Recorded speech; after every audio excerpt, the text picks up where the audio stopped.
ഇന്ന് നമ്മുടെ കൂടെ ഒരു സ്പെഷ്യൽ ഗസ്റ്റ് ആണുള്ളത്. എൻ്റെ ത്രോട്ടിനും കുറച്ച് കോൾഡും ഒക്കെ ആയിട്ട് ഒന്ന് ഡൗൺ ആണെങ്കിലും പക്ഷേ ഈ ഒരു സ്പെഷ്യൽ ഗസ്റ്റിനെ നിങ്ങൾക്ക് മിസ്സായിക്കൂടാ എന്നുള്ളത് കൊണ്ടാണ് ഇന്നത്തെ ഈ ഡിസ്കഷൻ. അപ്പോൾ ഇന്ന് നമ്മളോടൊപ്പം ഉള്ളത് Jauhar sir Peace Public School കോട്ടയ്ക്കലിൻ്റെ പ്രിൻസിപ്പളാണ്. കൂടാതെ academic director of Almas group of institutions, പിന്നെ CBSEയുടെ ടെക്സ്റ്റ് റിവിഷൻ കമ്മിറ്റി മെമ്പറാണ്, മലപ്പുറം സഹോദയ ജനറൽ സെക്രട്ടറിയാണ്. അപ്പോൾ അങ്ങനെ അപ്പൊ ഇന്ന് സാറുമായിട്ട് നമ്മൾ ഡിസ്കസ് ചെയ്യാൻ ഉദ്ദേശിക്കുന്നതെന്ന് വെച്ചാൽ സ്കൂളിൽ ഇപ്പോൾ നമ്മൾ ഒരുപാട് കേസ് കേൾക്കുന്നുണ്ടല്ലോ. നമ്മുടെ കുട്ടികൾക്ക് നമ്മൾ ആഗ്രഹിക്കാത്ത രീതിയിൽ നമ്മുടെ കുട്ടികൾ മാറിപ്പോകുന്ന തരത്തിലുള്ള ഒരുപാട് കാര്യങ്ങൾ നമ്മൾ കേൾക്കുന്നുണ്ട്. അപ്പോൾ ഒരു സ്കൂളിനെ ലീഡ് ചെയ്യുന്ന ഒരാൾ എന്ന നിലയിൽ എന്തൊക്കെയാണ് സാറിന്റെ ഇൻപുട്സ് അതിലുണ്ടതെന്ന് നമുക്ക് നോക്കാം. നമ്മൾ ആസ് പേരൻസും ആസ് എഡ്യൂക്കേറ്റേഴ്സും ഒക്കെ നമുക്ക് ഇംപ്ലിമെന്റബിൾ ആക്കാൻ പറ്റുന്ന കുറെ കാര്യങ്ങൾ ഇന്ന് കിട്ടും. അപ്പോൾ നമുക്ക് ഇന്നിപ്പോ സ്കൂളിൽ ഇങ്ങനെ ഒരു സ്കൂൾ ബേസ് ചെയ്തിട്ട് സ്കൂളിൽ പ്രശ്നം നടക്കുന്നു, അല്ലെങ്കിൽ റാഗിങ് നടക്കുന്നു, കോളേജിൽ റാഗ് ചെയ്യുന്നു. ഇപ്പൊ കുട്ടി സ്കൂളിൽ നടന്ന റാഗിങ്ങിന്റെ റിസൾട്ട് ആയിട്ട് ആത്മഹത്യ ചെയ്യുന്നു. അപ്പം ഈ രൂപത്തില് ഒന്നുണ്ട് നമ്മുടെ കുട്ടികൾ ഇത്ര ലോലമാവുന്നു, മറ്റൊരിടത്ത് നമ്മുടെ കുട്ടികൾ ഇത്ര ക്രൂരമാവുന്നു. ഇതൊരു വല്ലാത്തൊരു കോമ്പിനേഷൻ ആണ്. ഒരിടത്ത് നമ്മുടെ കുട്ടികൾ ഭയങ്കര ഫീബിൾ ആയിട്ട് ചെറിയൊരു പ്രശ്നം പോലും ചെറിയ പ്രശ്നമാണോ നമുക്കറിയില്ല, ഓരോരുത്തരും നേരിട്ടതാണ്. വേറെ സ്ഥലത്ത് ഭയങ്കര ക്രൂരമായി കുട്ടികൾ മാറുന്നു. എങ്ങനെയാണ് ഒരു സ്കൂളിന്റെ പെർസ്പെക്റ്റീവ് അല്ലെങ്കിൽ ഒരു സ്കൂളിനെ ഹെഡ് ചെയ്യുന്ന ആളെന്നുള്ള നിലയിൽ അവിടെ എനിക്കറിയാം. അപ്പൊ ഞാൻ അങ്ങനെ തന്നെ എടുത്ത് പറഞ്ഞു കഴിഞ്ഞാല് എന്തുകൊണ്ട് മൂപ്പരെ തന്നെ നമ്മൾ വിളിച്ചതിന്റെ ഒരു കാര്യം വെച്ചാൽ, ഞാൻ കുറെ നാളായിട്ട് തന്നെ ഒബ്സർവ് ചെയ്യുന്ന, ഞങ്ങൾ പോയിട്ടുള്ള ഒരു സ്കൂളാണ് പീസ് സ്കൂൾ. അപ്പൊ അവിടെ തന്നെ പല നിലപാടുകളും നമ്മളെ ഭയങ്കരമായിട്ട് ഇഷ്ടപ്പെടുത്തിയിട്ടുള്ള സ്കൂളാണ്. അതായത് എനിക്കറിയാവുന്ന ഒരു ഇൻസിഡന്റ്, ഒരു 9ാം ക്ലാസ്സിൽ എന്താ പറയുക തോറ്റൊരു കുട്ടിയെ, അല്ലെങ്കിൽ വൈസ് പ്രിൻസിപ്പൾ പറയാണ് അവനെ 10ാം ക്ലാസ്സിലേക്ക് വെക്കണ്ട എന്ന് പറയുമ്പം, അല്ല, അങ്ങനെ ഒരു കുട്ടി അവിടെ വരണം, ആ കുട്ടിക്ക് ഒരു ഭാവിയുണ്ട്, ആ കുട്ടി രക്ഷപ്പെടും, 100% റിസൾട്ടിനെക്കാളും ഉപരി ആ കുട്ടികളുടെ ലൈഫിൽ ഒരു ചേഞ്ച് കൊണ്ടുവരണം എന്ന് ആഗ്രഹിക്കുന്ന എന്നൊരു പ്രിൻസിപ്പാളും അങ്ങനത്തെ ഒരു സ്കൂളും അങ്ങനെ ഒരു ടീച്ചേഴ്സിനെയും ബിൽഡ് ചെയ്തു എന്നുള്ളതാണ് എന്താ പറയാ, അത് തന്നെയാണ് അതിന്റെ ഒരു ഗ്രേറ്റസ്റ്റ് സക്സസ് അല്ലേ. എന്താണ് ഇങ്ങനെ ആവുന്നതിന്റെ ഈ ഒരു അവസ്ഥ? അല്ല, പിന്നെ പ്രശ്നങ്ങൾ എന്നതിൽ തന്നെ നമ്മള് എല്ലാ കാലത്തും ഉണ്ട് പ്രശ്നങ്ങൾ. ഈ കാലത്ത് മീഡിയകളൊന്നും പണ്ടത്തേക്കാൾ കൂടുതലാണ്, സെൻസിറ്റീവാണ്. നമ്മുടെ കയ്യിൽ എല്ലാവരുടെ കയ്യിലും സോഷ്യൽ മീഡിയ ഉണ്ട്.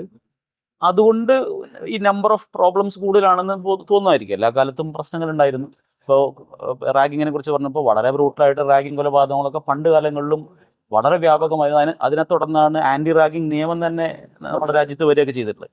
അപ്പം എന്നാൽ പ്രശ്നങ്ങളെ ജനറലൈസ് ചെയ്യുകയോ അതേസമയം ഇതിനൊക്കെ പ്രശ്നക്കാരൻ കുട്ടിയാണെന്നോ അല്ലെങ്കിൽ ടീച്ചറാണെന്നോ അല്ലെങ്കിൽ ഏതെങ്കിലും ഒരു തരത്തിലേക്കൊക്കെ കോൺസെൻട്രേറ്റ് ചെയ്യുന്ന പകരം ഇതിനൊരു കോംപ്രിഹെൻസീവ് ആയിട്ട് നമ്മൾ അപ്രോച്ച് ചെയ്യാൻ ശ്രമിക്കണം എന്നാണ് എൻ്റെ ഒരു കാഴ്ചപ്പാട്. ഇതിലെല്ലാവരും എഡ്യൂക്കേഷൻ്റെ സ്റ്റേക്ക് ഹോൾഡർ എന്ന് പറയുമ്പോൾ പേരൻറ്റും ടീച്ചറും കുട്ടി മാത്രമല്ല, ഈവൻ സൊസൈറ്റി കൂടി ഇൻവോൾവ് ആവുന്ന ഒരു സ്റ്റേക്ക് ഹോൾഡർ കമ്മ്യൂണിറ്റിയാണല്ലോ ഒരു കുട്ടിയെ ഇവിടെ ഡെവലപ്മെൻറ്റിൽ കോൺട്രിബ്യൂട്ട് ചെയ്യുന്നത്. അപ്പോൾ ഇവരെല്ലാവരും പ്രശ്നമുണ്ടെങ്കിൽ ഇവരെല്ലാവരും കക്ഷിയാണ്. നമുക്ക് കുട്ടിയെ മാത്രമായിട്ട് പ്രശ്നക്കാരനായിട്ടോ അല്ലെങ്കിൽ പൊതുവെ പറയാറുണ്ട്. ഇപ്പോൾ പ്രത്യേകിച്ചൊക്കെ ഇപ്പോൾ നടക്കുന്ന പല പേരൻസ് മീറ്റിങ്ങുകളിലും രക്ഷിതാക്കളുടെ ഗ്യാതറിങ്ങുകളിലും ഒക്കെ സംസാരിക്കുമ്പോൾ എല്ലാവരും പറയുന്നു കാലഘട്ടം വളരെ മോശമാണെന്ന് പറയും. പക്ഷെ ഞാൻ വിശ്വസിക്കുന്നില്ല കാലഘട്ടം മോശമാണ്. കാലഘട്ടം മുമ്പത്തേക്കാൾ ഓപ്പർച്യൂണിറ്റീസ് ഉള്ള വളരെ മികച്ച കാലഘട്ടമാണെന്ന് ഞാൻ പറയുള്ളൂ.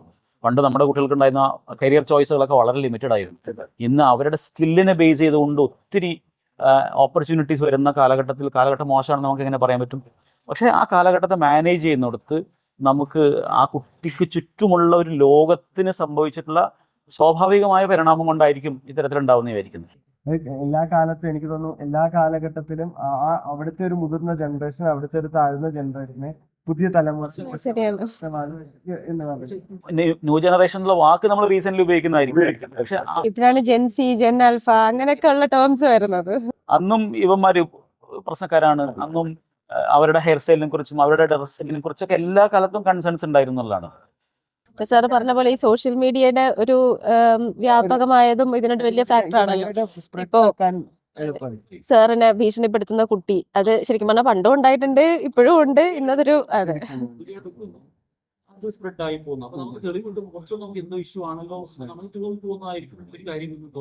എനിക്കിപ്പോ നമ്മളെ പീസിന്റെ അല്ലെങ്കിൽ ഒരു നിലപാടുകളും അല്ലെങ്കിൽ ഇങ്ങനെ ഒരു കുട്ടികളെ ഒരു പ്രോ ആയിട്ട് കൊണ്ടുവരണം എന്നൊക്കെ വെച്ചപ്പോൾ ഞാൻ ഇപ്പൊ റീസെന്റ് ഇപ്പൊ 6ാം തീയതി ഈ മാസം 6ാം തീയതി ഇറങ്ങിയ ബുക്കാണ് ഈ സോഴ്സ് കോഡ് എന്ന് പറഞ്ഞിട്ട് ബിൽ ഗേറ്റ്സിന്റെ ബിഗിനിങ് കാലഘട്ടം എഴുതുന്നത്. ഇയാളൊരു ഭയങ്കര ഒരു എന്താ പറയാ പ്രശ്നക്കാരൻ കുട്ടിയാണ്. അപ്പൊ തുടങ്ങുന്നത് തന്നെ അത് പറഞ്ഞിട്ടാണ്. അത് ഇയാളൊരു പ്രശ്നക്കാരൻ കുട്ടിയാണ്. അപ്പൊ അയാളുടെ ജീവിതത്തിൽ രണ്ട് കാര്യങ്ങൾ, അതായത് മാതാപിതാക്കളുമായി സ്ഥിരമായി വഴക്കുണ്ട്, അതേപോലെ തന്നെ സ്കൂളിൽ പ്രശ്നമുണ്ട്. അത്ര ഭയങ്കര പഠിക്കത്തോ ഭയങ്കര ഇതൊന്നും അല്ല. പക്ഷെ പിന്നീട് ഹാർവാർഡിലെത്തി, പിന്നെ നന്നായി പഠിച്ചു, അതൊക്കെ പിന്നീട് അയാളുടെ ജീവിതത്തിൽ നടക്കുന്നുണ്ട്. അതിൽ രണ്ട് പ്രധാനപ്പെട്ട ഒരു സംഗതി എന്ന് വെച്ചാൽ, ഒന്ന് സ്കൂളാണ്. അപ്പം അദ്ദേഹത്തിന്റെ സ്കൂൾ അദ്ദേഹത്തെ, അല്ലെങ്കിൽ അവിടുത്തെ ഒരു പ്രിൻസിപ്പള് അവർക്ക് നൽകിയ ഓപ്പർച്യൂണിറ്റി, ഉദാഹരണം പറഞ്ഞു കഴിഞ്ഞാൽ അവിടെ ഒരു കമ്പ്യൂട്ടർ ലാബ് വന്നു. അന്ന് കമ്പ്യൂട്ടർ ലാബുകൾ ലോകത്തില്ല. അപ്പം അത് കൊണ്ടുവരാൻ അന്ന് ടീച്ചേഴ്സിന് ഭയങ്കരമായി ഫ്രീഡം കൊടുത്തിരുന്ന ഒരു സ്കൂളാണ് ഈ ലേക്ക് സൈഡ് എന്ന് പറയുന്ന പ്രൈവറ്റ് സ്കൂളാണ്. അത് ഒരു കുറെ ടീച്ചേഴ്സിനെ സ്വന്തമായി പലതും തീരുമാനിക്കാം, കരിക്കുലത്തിന് പുറത്തുള്ള പല ആക്ടിവിറ്റീസ് നടപ്പാക്കാം, അതിനുള്ള ഫണ്ട് അവർക്ക് തന്നെ എങ്ങനെയെങ്കിലും കണ്ടെത്താം, അല്ലെങ്കിൽ സ്കൂൾ സപ്പോർട്ടിങ് ഇങ്ങനെയൊക്കെ ഉണ്ട്. അപ്പൊ ഇയാൾക്ക് ആ സമയത്ത് അന്ന് ഒരു സ്കൂളിലും ഇല്ലാത്തൊരു ഫെസിലിറ്റിയും, അല്ലെങ്കിൽ അയാൾക്ക് ചാനലൈസ് ചെയ്യാൻ ഒന്ന് റോൾ കൊടുക്കും. രണ്ട് പേരൻസ് ഇയാളെ കൊണ്ട് 2.5 കൊല്ലം ഒരു തെറാപ്പിസ്റ്റിന്റെ അടുത്ത് പോയി. 1950-കളിൽ തെറാപ്പിസ്റ്റ്, ചിന്തിക്കാൻ പറ്റാത്ത ഒരു തെറാപ്പിസ്റ്റിന് കൗൺസിലിംഗ് പോലും ചിന്തിക്കാത്തൊരു കാലം. പറ്റാത്തൊരു കാര്യം. പക്ഷെ എന്നാൽ അവർക്കൊരു ബെസ്റ്റ് റിസോഴ്സസ് അവൈലബിൾ ആയിട്ടുണ്ടല്ലോ അല്ലെ. മദർ റിച്ച് ആണ്. ഈ ലേക്ക് സൈഡ് സ്കൂളിൽ വിടാൻ തന്നെ അവർക്ക് കാശ് ഉണ്ടായിട്ടാണ് പറ്റിയത്. അപ്പം പക്ഷേ ഈ 2.5 കൊല്ലം ഈ തെറാപ്പിസ്റ്റിന്റെ അടുത്ത് പോയിട്ട് അയാൾ ആ ട്രാൻസ്ഫോർമേഷൻ പറയുന്നുണ്ട്.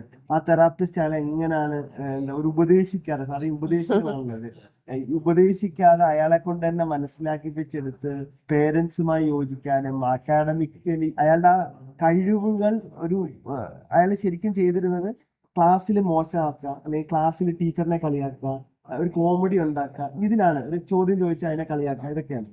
അതിൽ നിന്നും അതേ സ്കില്ലുകൾ എങ്ങനെ മാർക്ക് ഉണ്ടാക്കാൻ ഉപയോഗിക്കാം, എങ്ങനെ പഠിക്കാനുണ്ടാക്കാം എന്നൊക്കെ പറഞ്ഞിട്ട് അങ്ങനെ ചാനലൈസ് ചെയ്തതിന് രണ്ട് കാര്യങ്ങൾ ഹെൽപ്ഫുൾ ആയിരുന്നു. ഒന്നൊരു സ്കൂളിന്റെ സ്വാതന്ത്ര്യം, രണ്ട് ഒരു തെറാപ്പിസ്റ്റ്. അതില് പേരൻസിന്റെ കാര്യം പറയുന്നുണ്ടല്ലോ. അവര് ഇദ്ദേഹത്തിന് ഈ സൈക്കോളജിസ്റ്റിന്റെ അടുത്ത് കൊണ്ട് ചെല്ലുമ്പോൾ അവർ എക്സ്പെക്ട് ചെയ്തത് ഉപദേശിച്ച് ശരിയാക്കും എന്നുള്ളൊരു ഇതായിരുന്നു. പക്ഷെ എന്നാൽ കൂടുതൽ ഫ്രീഡം കൊടുക്കാനാണ് അവരോട് പറഞ്ഞത്. പാരന്റ്സ് പലപ്പോഴും അവരുടെ ബാല്യകാലം പറഞ്ഞിട്ടാണ് കുട്ടികളെ ഉപദേശിക്കുന്നത്. ഒരിക്കലും അവർക്കത് മനസ്സിലാവുക പോലും ചെയ്യുന്നില്ല. അവർ എത്ര കിലോമീറ്റർ നടന്ന് പറഞ്ഞിട്ടാണ് ഞാൻ സ്കൂളിൽ പോയിരുന്നൊക്കെ കഥ പറയുമ്പോൾ ഇവർക്ക് എന്തിനാണ് ആ അത്ര മണ്ടത്തരം ചെയ്യുന്നത് എന്നുള്ളൊരു ജനറേഷനോട് ആ മണ്ടത്തരം ആവർത്തിക്കുന്നതിൽ കാര്യമില്ലല്ലോ. ചിലപ്പോ അതൊരു ചെറിയൊരു വല്ലപ്പോഴും ആ ഒരു ഏരിയ, ആ ഒരു കാലഘട്ടത്തിനെ പറ്റി അവർക്കൊരു ഇൻഫർമേഷൻ കൊടുത്താൽ ചിലപ്പോ അവർക്കതൊരു കണക്ട് ചെയ്യാൻ പറ്റും. അതെ, അതിനൊരു എഡ്യൂക്കേഷൻ ആക്കി ഇങ്ങനെ. എനിക്കത് പീസിലും അതേപോലുള്ള ഒരുപാട് അനുഭവങ്ങൾ ഉണ്ടായിട്ടുണ്ട്. അല്ലെങ്കിൽ കുട്ടികളിലുള്ള ട്രാൻസ്ഫോർമേഷൻ നടന്നതും അത് പിന്നാണെങ്കിൽ എങ്ങനെയാണ് അത്തരം കാര്യങ്ങൾ നടന്നത്. അപ്പം അവിടെ തന്നെ ഇപ്പൊ നമ്മളെ കേൾക്കുന്ന കുറെ പേര് പേരൻസ് ആണ്. അപ്പൊ അവര് ധരിക്കാന്ന് പറയുന്നത് ഇപ്പം കുട്ടികളെ ഇങ്ങനെ എന്താ പറയാ ശരിയാക്കി പഠിപ്പിച്ചാലാണ് ശരിയാവുക. പക്ഷെ എങ്ങനെയാ ശരിക്കും അവിടെ ഒരു കുട്ടികളുടെ ഇടയിൽ ഒരു ട്രാൻസ്ഫോർമേഷൻ നടക്കാൻ? കുട്ടികളുടെ ഇമോഷൻസ് ആണല്ലോ അവരുടെ ഇമോഷണൽ ബ്രെയിനിലാണല്ലോ കുട്ടികളുടെ ഒരു വിദ്യാർത്ഥി കാലഘട്ടത്തിൽ ഏറ്റവും കൂടുതൽ അവർ ഡെവലപ്പ് ചെയ്യുന്നത് ഇമോഷണൽ ബ്രെയിൻ തന്നെയാണ് അവർ യൂസ് ചെയ്യുന്നത്. അതിനെ അഡ്രസ്സ് ചെയ്യുന്ന തരത്തിലുള്ള അവരുടെ ഇമോഷൻസിനെ സർപ്രസ് ചെയ്യുന്ന ഒരു അന്തരീക്ഷം അല്ലല്ലോ സ്കൂൾ വേണ്ടത്. അവർക്ക് ഒന്നുകൂടി റിലാക്സ്ഡ് ആയിട്ട് ഇമോഷൻസിനെ എക്സ്പ്രസ് ചെയ്യാനും അതൊരു സോഷ്യൽ ബീയിങ് എന്നുള്ള പെർസ്പെക്റ്റീവിലാണ് കുട്ടിയെ പലപ്പോഴും കാണുന്നത്. അതിന് പകരം നമ്മൾ ഒരു അക്കാഡമിക് ബ്രെയിനെ മാത്രം ഫോക്കസ് ചെയ്ത് പോകുന്നത് കൊണ്ടാണ് ഇഷ്യൂസ് ഉണ്ടായിരുന്നത്. അപ്പോൾ കുട്ടികൾക്ക് സ്കൂളിനകത്ത് ഞാൻ വിചാരിക്കുന്നത് സ്കൂൾ നിർവഹിക്കേണ്ടത് ഏറ്റവും പ്രധാനമായിട്ട് ഒരു സോഷ്യൽ ഇമോഷണൽ ഡെവലപ്മെൻറ്റിൻ്റെ ഏറ്റവും പ്രധാനപ്പെട്ട സെൻ്ററായിട്ടാണ് സ്കൂൾ മാറേണ്ടത്. കാരണം അവൻ്റെ പിയർ ഗ്രൂപ്പുമായിട്ട് ഇൻട്രാക്ട് ചെയ്യാനും അവരിൽ നിന്ന് ഒരുപാട് സ്കിൽസ് പഠിക്കുന്നത്. അപ്പോൾ കോവിഡ് കാലത്തൊക്കെ നമ്മുടെ കുട്ടികൾക്ക് നഷ്ടപ്പെട്ട ഏറ്റവും പ്രധാനപ്പെട്ട കാര്യം എഡ്യൂക്കേഷൻ അല്ല. എഡ്യൂക്കേഷൻ അന്ന് ഒരുപക്ഷെ പണ്ടത്തേനേക്കാൾ ഫാസ്റ്റ്ലി ടീച്ചേഴ്സൊക്കെ പോർഷൻ കവർ ചെയ്തിരുന്നു. വളരെ പെട്ടെന്ന് കവർ ചെയ്യാൻ പറ്റും. വേറൊരു ഡിസ്ട്രാക്ഷനും ഇല്ലല്ലോ, പെട്ടെന്ന് കണ്ടന്റ് ഡെലിവർ ചെയ്യാൻ പറ്റും. പക്ഷെ അവർക്ക് നഷ്ടപ്പെട്ടത് ഈ സോഷ്യൽ ഇൻട്രാക്ഷൻ നഷ്ടപ്പെട്ടത്. ഈവൻ അവരുടെ സീനിയേഴ്സിൻ്റെ കയ്യിൽ നിന്ന് ഒരുപാട് കാര്യങ്ങൾ പഠിക്കുന്നുണ്ട്, അവരുടെ ജൂനിയേഴ്സിൻ്റെ കയ്യിൽ നിന്ന് പഠിക്കുന്നുണ്ട്, അവർ തമ്മിൽ ഫൈറ്റിൽ ഒരുപാട് കാര്യങ്ങൾ പഠിക്കുന്നുണ്ട്. ചിരിയിൽ ഇപ്പം നന്നായി തമാശ പറയാൻ പറ്റുക എന്നുള്ളത് ഞാൻ മനസ്സിലാക്കുന്ന ഒരു നല്ലൊരു ഇൻ്റലക്ച്വൽ മാത്രമേ നല്ല തമാശ പറയാൻ പറ്റുള്ളൂ. അതിൻ്റെ സിംറ്റം കൂടെയാണത്. നമുക്ക് നല്ല ബ്രില്യൻ്റ് ഒരാൾക്കില്ല തമാശ പറയും. അത്ര എഡ്യൂക്കേറ്റഡ് അല്ലാത്ത ആൾ, അല്ലെങ്കിൽ അത്ര ബ്രില്യൻ്റ് അല്ലാത്ത ഒരാൾക്ക് തമാശ പറയാൻ കഴിയില്ല. അപ്പം പക്ഷേ ക്ലാസ്സിൽ ഒരു ടീച്ചർ ക്ലാസ് തൊണ്ടിരിക്കുമ്പോൾ ബാക്കിൽ നിന്ന് എന്തെങ്കിലും ഒരു തമാശ പറയുന്ന കുട്ടിയെ നമ്മൾ കാണുന്നത് എന്താ, അവന് പ്രശ്നക്കാരൻ എന്നുള്ള ലേബലിൽ അവനെ കാണുകയും നമ്മൾ അവനെ പോയിന്റ് ഔട്ട് ചെയ്തിട്ട് അവനെ എങ്ങനെയെങ്കിലും ഒതുക്കാനുള്ള ശ്രമമാണ് പലപ്പോഴും ടീച്ചേഴ്സ് ചെയ്യുക. പക്ഷെ അവൻ്റെ ആ തമാശയെ ഉൾക്കൊള്ളാനും അതിനെ ഒന്ന് എൻകറേജ് ചെയ്യാനും ഒക്കെ ചെയ്യുകയാണെങ്കിൽ നമ്മുടെ ഏറ്റവും ആ വാക്കിനെ ഞാൻ എപ്പോഴും വിചാരിക്കുന്നത് പോസിറ്റീവ് എന്നുള്ള വാക്ക് പോസിറ്റീവ് എൻഗേജ്മെന്റ് നഷ്ടപ്പെട്ടതാണ് കുട്ടികളുടെ ഒരു വലിയ പ്രശ്നങ്ങളുടെ കാരണം. അപ്പോൾ കുട്ടികൾ മൊബൈൽ ഫോൺ അഡിക്റ്റഡ് ആവുന്നതിന്റെ കാരണം എന്താ? ജീവിതത്തിൽ വേറെ മീനിങ് ഇല്ല. വേറെ എൻഗേജ്മെന്റ് ഇല്ല എന്നാണ്. ഈവൻ കുട്ടികളുടെ മൊബൈൽ അഡിക്ഷനെ കുറിച്ച് പറയുന്ന പേരൻസ് അവരെവിടെയുള്ളത്? അവർ മൊബൈലിലാണ്. അവർക്ക് എന്തെങ്കിലുമൊക്കെ അഡ്വൈസോ അല്ലെങ്കിൽ പഴയ കാലത്തിന്റെ കാര്യങ്ങളൊക്കെ പറയുകയും സ്നേഹവും കരുതലും കൊടുക്കേണ്ട ഗ്രാൻഡ് പാരൻസ് അവര് മൊബൈലിൽ ഇതിനേക്കാൾ അഡിക്റ്റഡാ. ഈ ചെറിയ കുട്ടികളെക്കാൾ അഡിക്റ്റഡ് ആണ് ഗ്രാൻഡ് പാരൻസ്. കാരണം അവർക്ക് വളരെ സുഖമായിട്ട് ഇരുന്നിട്ട് വേറെ ഒരു പണിയില്ല. നല്ലൊരു എന്റർടൈൻമെന്റ് ആണ്. അവരുടെ ഒരു ലൈഫില് ശരിക്കും പറഞ്ഞ ഒരു ഗ്രാൻഡ് പേരൻസ് അങ്ങനെ ആവുന്നതിന് ഒരു കാരണം തോന്നിയിട്ടുള്ള അവരുടെ ലൈഫിന്റെ ലക്ഷ്യങ്ങളൊക്കെ കഴിഞ്ഞു ഒരു മീനിങ്. അതേപോലെ അവസ്ഥ അല്ലല്ലോ ഒരു 9 വയസ്സുകാരനും 10 വയസ്സുകാരനും 14 വയസ്സുകാരനും. അവനവന്റെ ജീവിതത്തിന്റെ മീനിങ്ങുകൾ കണ്ടെത്തുകയാണ്. ആ ബിഗിനിങ് സ്റ്റേജിലാണ് അവനുള്ളത്. അവൻ ഇതിന് അഡിക്റ്റഡ് ആവുമ്പോഴാണ് ഈ പ്രശ്നമുള്ളത്, ലിമിറ്റ് ചെയ്യപ്പെടുന്നത്. അവിടെ ഇപ്പൊ പലരും പേരൻസ് നമ്മൾ സ്ക്രീന് കുട്ടിക്ക് മാറ്റണം എന്ന് പറയുമ്പോൾ പറയാം അവന് വേറെ ഒന്നും താല്പര്യം ഇല്ല എന്നാ പറയുക. പക്ഷെ അത് എങ്ങനെ അങ്ങനെ സ്റ്റാർട്ട് ചെയ്തു എന്നുള്ളത് അതൊരു ക്വസ്റ്റ്യൻ ആണല്ലോ. അതായത് കൊടുക്കാത്ത അപ്പം ഞങ്ങൾ ഞാറ്റുവേല എന്ന് പറഞ്ഞ പ്രോഗ്രാം നടത്തി. അതെന്ന് പറഞ്ഞാൽ ഒരു ദിവസം നമ്മുടെ സ്കൂള് അവിടെ സമീപത്തുള്ള ഒരു പാടശേഖരത്തിലാണ് ഞങ്ങളുടെ സ്കൂൾ നടന്നത്. അവിടെ പാട കൊഴുത് പിന്നെ അവിടെ പിന്നെ ഈ കാളകളും ഒക്കെ ആയിട്ട് പിന്നെ കൊയ്ത്ത് പാട്ടും ഞാറ് നടന്ന ആളുകളൊക്കെ ആയിട്ട് വന്നു. അപ്പോൾ ഞാൻ ആദ്യം ഞാൻ പ്ലാനിങ് സ്റ്റേജിൽ ഞാനും ചെയർമാനൊക്കെ ഡിസ്കസ് ചെയ്യുമ്പോൾ അതിന് അവർക്ക് ഫുഡ് കൊടുക്കണമല്ലോ. അപ്പം നമ്മൾ ഉദ്ദേശിച്ചത് ഒരു നാടൻ പ്രോഗ്രാം ആയത് നാടൻ ഫുഡ് തന്നെ കൊടുക്കാം. കപ്പയും ചമ്മന്തിയും മോരും വെള്ളം പിന്നെ മൈസൂർ പഴമൊക്കെ കൊടുക്കാം. അപ്പോൾ ഡിസ്കസ് ചെയ്യുമ്പോൾ ഞാൻ പറഞ്ഞു കുറച്ച് മതി, എല്ലാവരും ഒന്നും വരാൻ സാധ്യതയില്ല, കമ്പൽസറി ആക്കിയില്ല, താല്പര്യമുള്ളവർ വന്നാൽ മതി എന്ന് പറഞ്ഞു. അപ്പോൾ ഞാൻ വിചാരിക്കുന്നത് അത്രയൊന്നും വരില്ല, പുതിയ ജനറേഷൻ അല്ലേ. ചെയർമാൻ പറഞ്ഞു അല്ല അത്ര പോരാ, അത്യാവശ്യം വേണം എന്നുകൊണ്ട് ഒരു അത്യാവശ്യം നല്ലൊരു എമൗണ്ട് ഉണ്ടാക്കി. പക്ഷേ ഒരു നല്ല ശതമാനം പിള്ളേർ വന്നിട്ട് അവർ ആ പാടത്തേക്ക് ഇറങ്ങുന്നത് വരെ അവർക്കൊരു ഇൻഹിബിഷൻ ഉണ്ട്. ഇറങ്ങിയത് എന്താ ഈ ചളിയല്ലേ. ഫസ്റ്റ് സ്റ്റെപ്പ് അവർ വെക്കുമ്പോൾ എന്നുള്ളൊരു വല്ലാത്തൊരു ഫീലിംഗ് ആണ്. ഇത് ഞാനൊരു ആ മണ്ണിലേക്ക് കാലം ആഴ്ന്നു പോവുകയാണല്ലോ. പിന്നെ അവിടുന്ന് തിരിച്ചു കയറാൻ പറ്റാത്തൊരാവേശത്തിലാണ് അവരിയ്ക്കുന്നത്. വിളിച്ചിട്ട് അവർ വരുന്നില്ല. പിന്നെ അവരങ്ങ് എൻജോയ് ചെയ്യാണ്. അത് കഴിഞ്ഞിട്ടാണ് ഈ ഭക്ഷണം കൊടുക്കുന്നത്. എന്നിട്ട് ഈ ഭക്ഷണം തികഞ്ഞില്ല. നമ്മൾ വിചാരിക്കുന്നത് നമ്മൾ വീട്ടിൽ നിന്ന് ഈ കുട്ടികൾക്ക് ഈ തരത്തിൽ ഭക്ഷണം കൊടുക്കുമ്പോൾ അവർ കഴിക്കില്ല എന്നാണ് നമ്മളെ ധാരണയും. നമ്മൾ അവർക്ക് ഫാസ്റ്റ് ഫുഡാണ് കൊടുക്കുന്നത്. കാരണം അവർക്ക് ഫാസ്റ്റ് ഫുഡേ ഇഷ്ടമുള്ളൂ എന്നാണ് നമ്മുടെ ധാരണ. യഥാർത്ഥത്തിൽ നമ്മളത് കൊടുക്കുന്നില്ല. അതിന് ആ രസത്തോടു കൂടി അവതരിപ്പിച്ചിരുന്നെങ്കിൽ ഒരുപക്ഷെ അവരെ വീടുകളിലും കഴിക്കുമായിരുന്നു. ഇവിടെ ഭക്ഷണം തികഞ്ഞില്ല. പിന്നെ അവർ ഒരുമിച്ച് കുളിക്കുന്നു. അവനെ വീട്ടിൽ എല്ലാ കാര്യങ്ങളും വളരെ പ്രൈവസി വേണ്ട കുട്ടിക്ക് യാതൊരു പ്രശ്നവുമില്ല. അവരും എല്ലാവരും കൂടെ ഒരുമിച്ച് രസകരമായി കുളിക്കുന്നു. അപ്പോൾ ആ ഒരൊറ്റ പർട്ടിക്കുലർ പ്രോഗ്രാം നമുക്ക് നൽകുന്ന ഒരു ചിന്ത എന്ന് പറഞ്ഞാൽ നമ്മളാണ് കുറ്റക്കാർ. ഇവർക്ക് ഈ അനുഭവങ്ങൾ പിന്നെ ഇഷ്ടമല്ല എന്ന് നമ്മളങ്ങ് ഒരു ധാരണയിൽ എത്തിയിരിക്കും. നമ്മൾ അസ്യൂം ചെയ്യും പലപ്പോഴും. പിന്നെ നമ്മുടെ ഒരു സമയക്കുറവ് കാരണം നമ്മൾ ഒരു എളുപ്പപ്പണി ചെയ്യുന്നതൊക്കെയാണ്. അവരെ ഞാൻ വിചാരിക്കുന്നത് ഈ പുതിയ ജനറേഷൻ കുറച്ചും കൂടെ സെൻസിറ്റീവ് ആണ് എങ്കിൽ കൂടി അവർ സെൻസിബിൾ ആണ്. കുറച്ചും കാര്യങ്ങളെ അവർക്ക് പറഞ്ഞു കൊടുത്താൽ പെട്ടെന്ന് മനസ്സിലാവും. നമ്മളെക്കാൾ പഴയ ജനറേഷനേക്കാൾ ഒന്നുകൂടി സെൻസിബിൾ ആയതുകൊണ്ട് തന്നെ കാര്യങ്ങൾ പെട്ടെന്ന് ഉൾക്കൊള്ളാൻ പറ്റും അവർക്ക്. അവയർനെസ്സും നല്ല കൂടുതലാണല്ലോ അല്ലേ അവർക്ക്. പിന്നെ അവർക്ക് പണ്ടൊക്കെ നമ്മൾ ടീച്ചേഴ്സിനോട് ഞങ്ങളൊക്കെ പറയും കുട്ടികളുടെ ലെവലിലേക്ക് താഴണം നിങ്ങൾ. ഇന്ന് നമ്മൾ ടീച്ചേഴ്സിനോട് പറയേണ്ടത് കുട്ടികളുടെ ലെവലിലേക്ക് ഉയരണം എന്ന് പറയേണ്ട ഒരു കാലഘട്ടത്തിലേക്ക് വന്നിരിക്കുന്നു. എല്ലാ വിഷയങ്ങളും ഒരുപക്ഷെ അവർക്ക് മാസ്റ്റർ ചെയ്യുന്നുണ്ടാവില്ല. പക്ഷെ ഒരു പർട്ടിക്കുലർ അവരുടെ ഒരു പാഷൻ ആ ഒരു ഏരിയയിൽ സ്വാഭാവികം അവർക്ക് ഈ ടീച്ചറേക്കാൾ കൂടുതൽ മാസ്റ്റർ ഉള്ളതുകൊണ്ട് തന്നെ ഒരുപക്ഷെ ആ ഏരിയയിൽ സംസാരിക്കുന്ന ടീച്ചർ ഒരു അബദ്ധം പറഞ്ഞാൽ ഈ ടീച്ചർ എന്താണ് പറയുന്നത് എന്ന് ചിന്തിക്കുന്ന ഒരു തലമുറയാണ് ഇന്ന് അധ്യാപകർ മനസ്സിലാക്കിയിട്ട് ആ തരത്തിൽ അതിനെ മാനേജ് ചെയ്യാൻ ശ്രമിക്കുകയാണെങ്കിൽ തീർച്ചയായിട്ടും നമുക്ക് നല്ലൊരു വളരെ ബ്രില്യൻ്റ് ആയിട്ടുള്ള ഒരു ജനറേഷനെ സൃഷ്ടിക്കാൻ പറ്റും. പക്ഷേ നമ്മൾ പിന്നെ നമ്മുടെ സ്ട്രാറ്റജിയിലും പ്ലാനിങ്ങിലും ഒക്കെ ചൈൽഡ് സെൻറ്റേർഡ് എഡ്യൂക്കേഷൻ എന്നൊക്കെ പറയും. പക്ഷേ അതൊന്നും ചൈൽഡ് സെൻറ്റേർഡ് എഡ്യൂക്കേഷൻ ആവുന്നില്ല.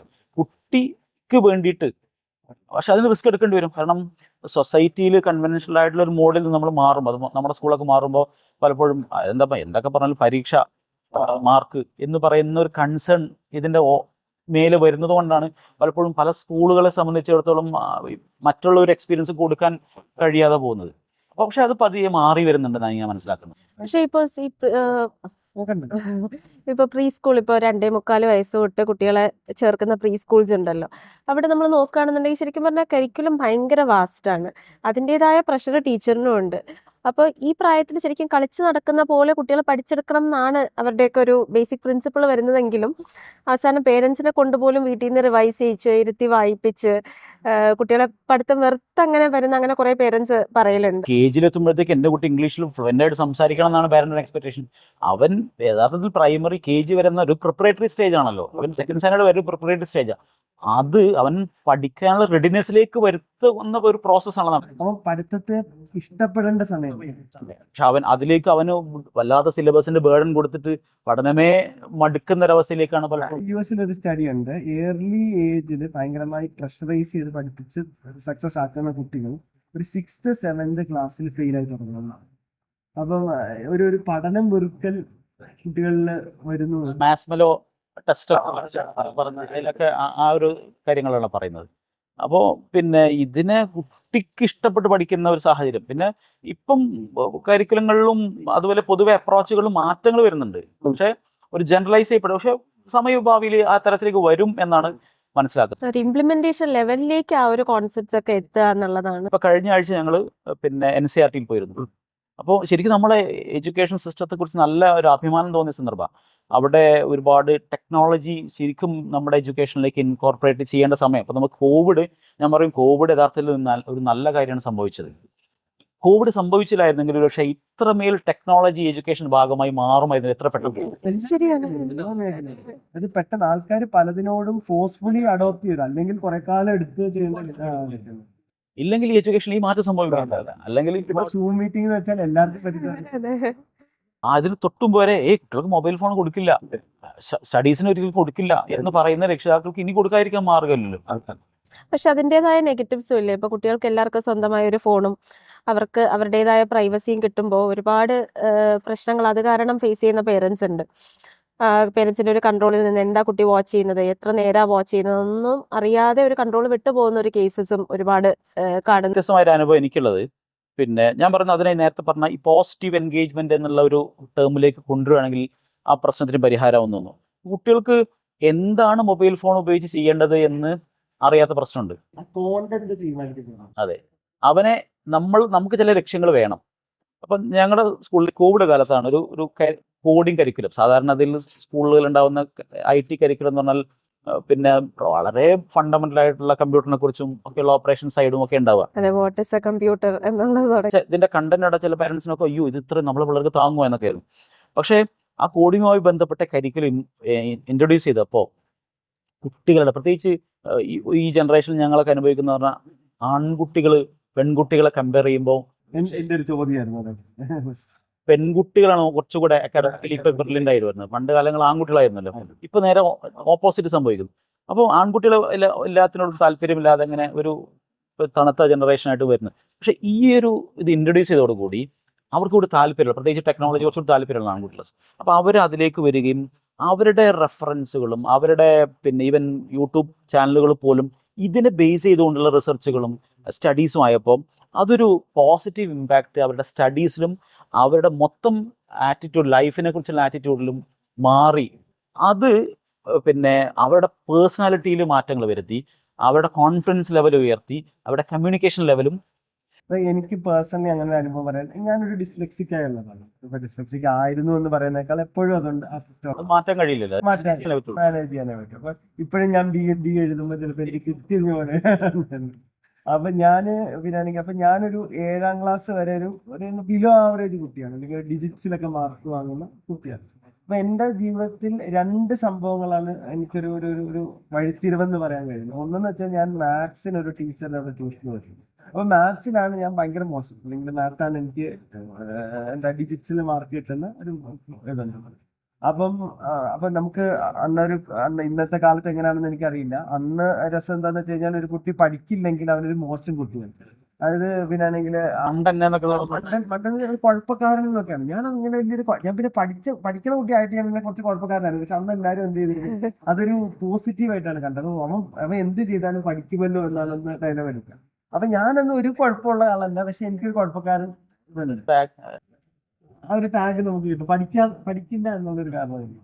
അപ്പം ഞാനൊരു ടീച്ചറിന്റെ അവിടെ മാത്സിന് ട്യൂഷന് പോയി. അപ്പൊ അന്നാണ് അന്നാണ് ശരിക്കും പറഞ്ഞാൽ എനിക്ക് മൾട്ടിപ്ലിക്കേഷൻ ടേബിൾ ഒന്നും പഠിക്കേണ്ട, കണക്ക് ചെയ്യാനൊന്നും മനസ്സിലായി. അതായത് ടേബിൾ പഠിച്ചിട്ടല്ല, അല്ലെങ്കിൽ പണ്ട് കുറെ നാൾ എനിക്ക് ടേബിൾ ഇപ്പോഴും അറിയില്ല.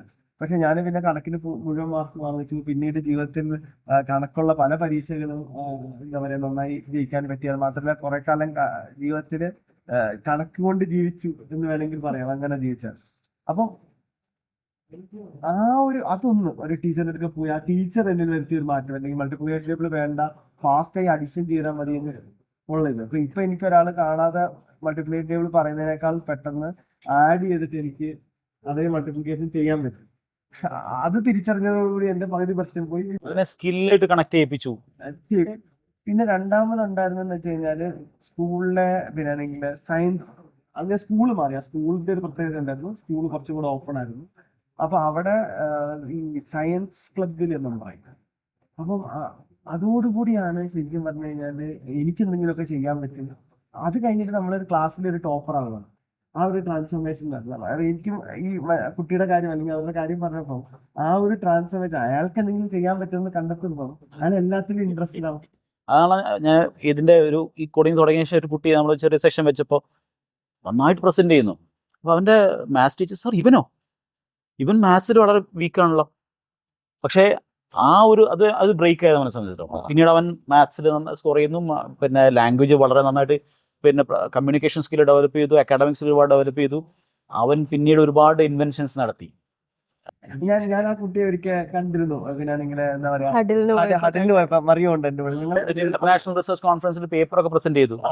പിന്നെ ഒരു ഗവൺമെന്റിന്, പിന്നെ കേരള ഗവൺമെന്റിന്റെ ദേവസ്വം ഡിപ്പാർട്ട്മെന്റിന് കോയിൻ കൗണ്ടിങ്ങിന്റെ ഒരു പിന്നെ ഡിവൈസ്, പിന്നെ പ്രോട്ടോടൈപ്പ് അവൻ ഡെവലപ്പ് ചെയ്തു, ഗവൺമെന്റിലേക്ക് പ്രൊജക്ട് കൊടുത്തിട്ടുണ്ട്. അപ്പോൾ നമ്മളുടെ പിന്നെ എഡ്യൂക്കേഷനെ കുറിച്ചുള്ള ധാരണകൾ മാറ്റേണ്ട സമയമായിട്ടുണ്ട്. ആരാണ് നന്നായി പഠിക്കുന്ന കുട്ടി എന്നുള്ള ധാരണകൾ അത് മാർക്കിനെ അടിസ്ഥാനമാക്കി അല്ല എന്ന് നമ്മൾ ബോധ്യപ്പെടുത്താൻ കഴിയണം നമുക്ക്. അപ്പൊ ഒരു 50 കുട്ടികൾ ഇപ്പൊ ഒരു ക്ലാസ്സിലോട്ട് വന്നാൽ ശരിക്കും പറഞ്ഞു കഴിഞ്ഞാൽ ഞാൻ എന്റെ ഒരു കാലഘട്ടത്തിനെ വെച്ച് പറയാണ് ഇപ്പോഴത്തെ അപ്പുറം പിന്നെ അതിലൊരു 5 കുട്ടികൾ അല്ലെങ്കിൽ 10 കുട്ടികളാണ് ഇപ്പൊ ക്ലാസ്സിലെ ടോപ്പ് കുട്ടികൾ എന്ന് പറയാം. അതിൽ 3 ഫസ്റ്റ് സെക്കൻഡ് തേർഡാണ് അറിയപ്പെടുന്ന ടോപ്പ് കുട്ടികൾ. ബാക്കിയുള്ളവർക്ക് എന്താണ് അവർക്ക് സ്കൂളുമായുള്ള കണക്ഷൻ ചോദിക്കുമ്പം അവർക്ക് ഒരു കോമ്പിറ്റൻസ് ഉണ്ട് എന്തെങ്കിലും ഒന്നിൽ എന്നുള്ളത് അവിടെ തെളിയിക്കപ്പെടുന്നില്ല. ശരിക്കും ഈ സയൻസ് ഫെയർ ഒക്കെ എന്നിൽ കൊണ്ടുവന്നത് എനിക്ക് ആ സ്കൂളിൽ വരാനുള്ളതും ഞാൻ എക്സലന്റ് ആണ് ചിലതിൽ.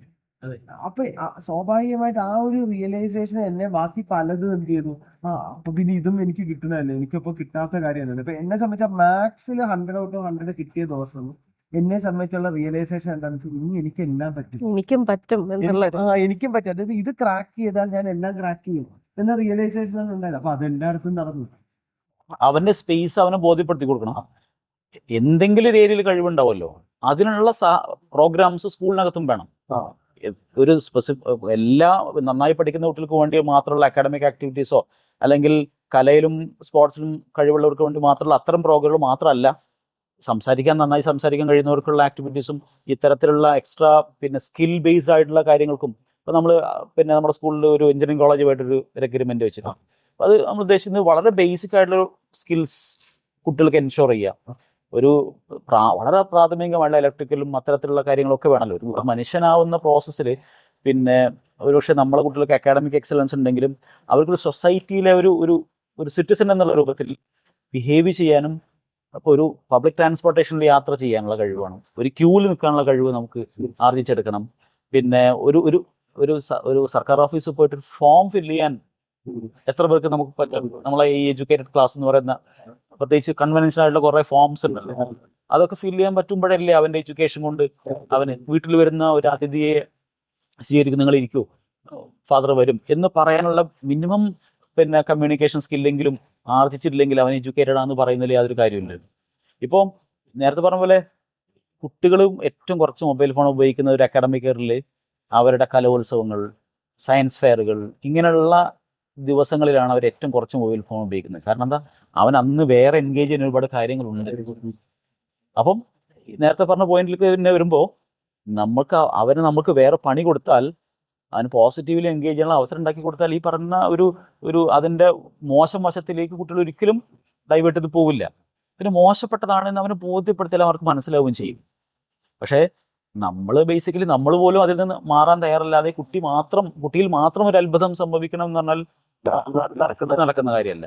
അത് മൊത്തം ഒരു പിന്നെ ഇപ്പോൾ വീടിനകത്ത് ഒരു ലേണിംഗ് അറ്റ്മോസ്ഫിയർ ഉണ്ടാവണം എന്നാണ് ഞാൻ പലപ്പോഴും പറയാം പാരൻസിനോട്.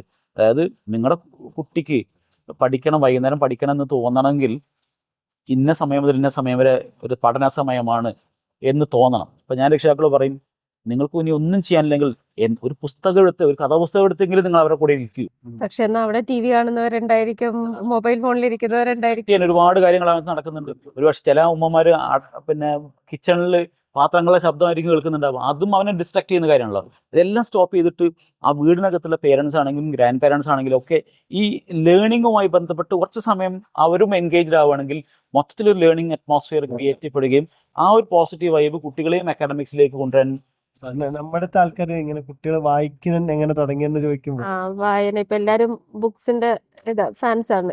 അപ്പൊ വായന തുടങ്ങിയത് ശരിക്കും പറഞ്ഞാൽ നമ്മൾ ഇതുപോലെ വീട്ടിലൊരു എൻവയൺമെന്റ് അങ്ങനെ കൊണ്ടുവന്നു എന്നുള്ളതാണ്. അവര് എന്നെ കാണുന്നുണ്ട്, റസിനെ കാണുന്നുണ്ട്, ബുക്സ് അവർക്ക് എന്റർടൈനിങ് ആയിട്ടുള്ള ബുക്സ് ഉണ്ട്. അതിന്റെ നടുക്കാവുമ്പോ ഓൾസോ സ്റ്റാർട്ട്. അത് ഇപ്പോ ഗിഫ്റ്റിൽ ഏറ്റവും പ്രധാനമായിട്ടും ചെയ്യാൻ പറ്റുന്ന കാര്യമാണ്. ഗിഫ്റ്റ് എന്തെന്നുള്ളതല്ലോ, അതെങ്ങനെ ഏത് സമയത്ത് കൊടുക്കും, അത് എങ്ങനെ കൊടുക്കുന്നു എന്നുള്ളതാണ്. അതിന് നമ്മൾ ബുക്കിനെ റീപ്ലേസ് ചെയ്യാം. ഈ ടോയ്സോ മറ്റെന്തെങ്കിലും കൊടുക്കുന്നതിന് പകരം സമ്മാനമായിട്ട് ബുക്ക് കൊടുത്തു നോക്കൂ.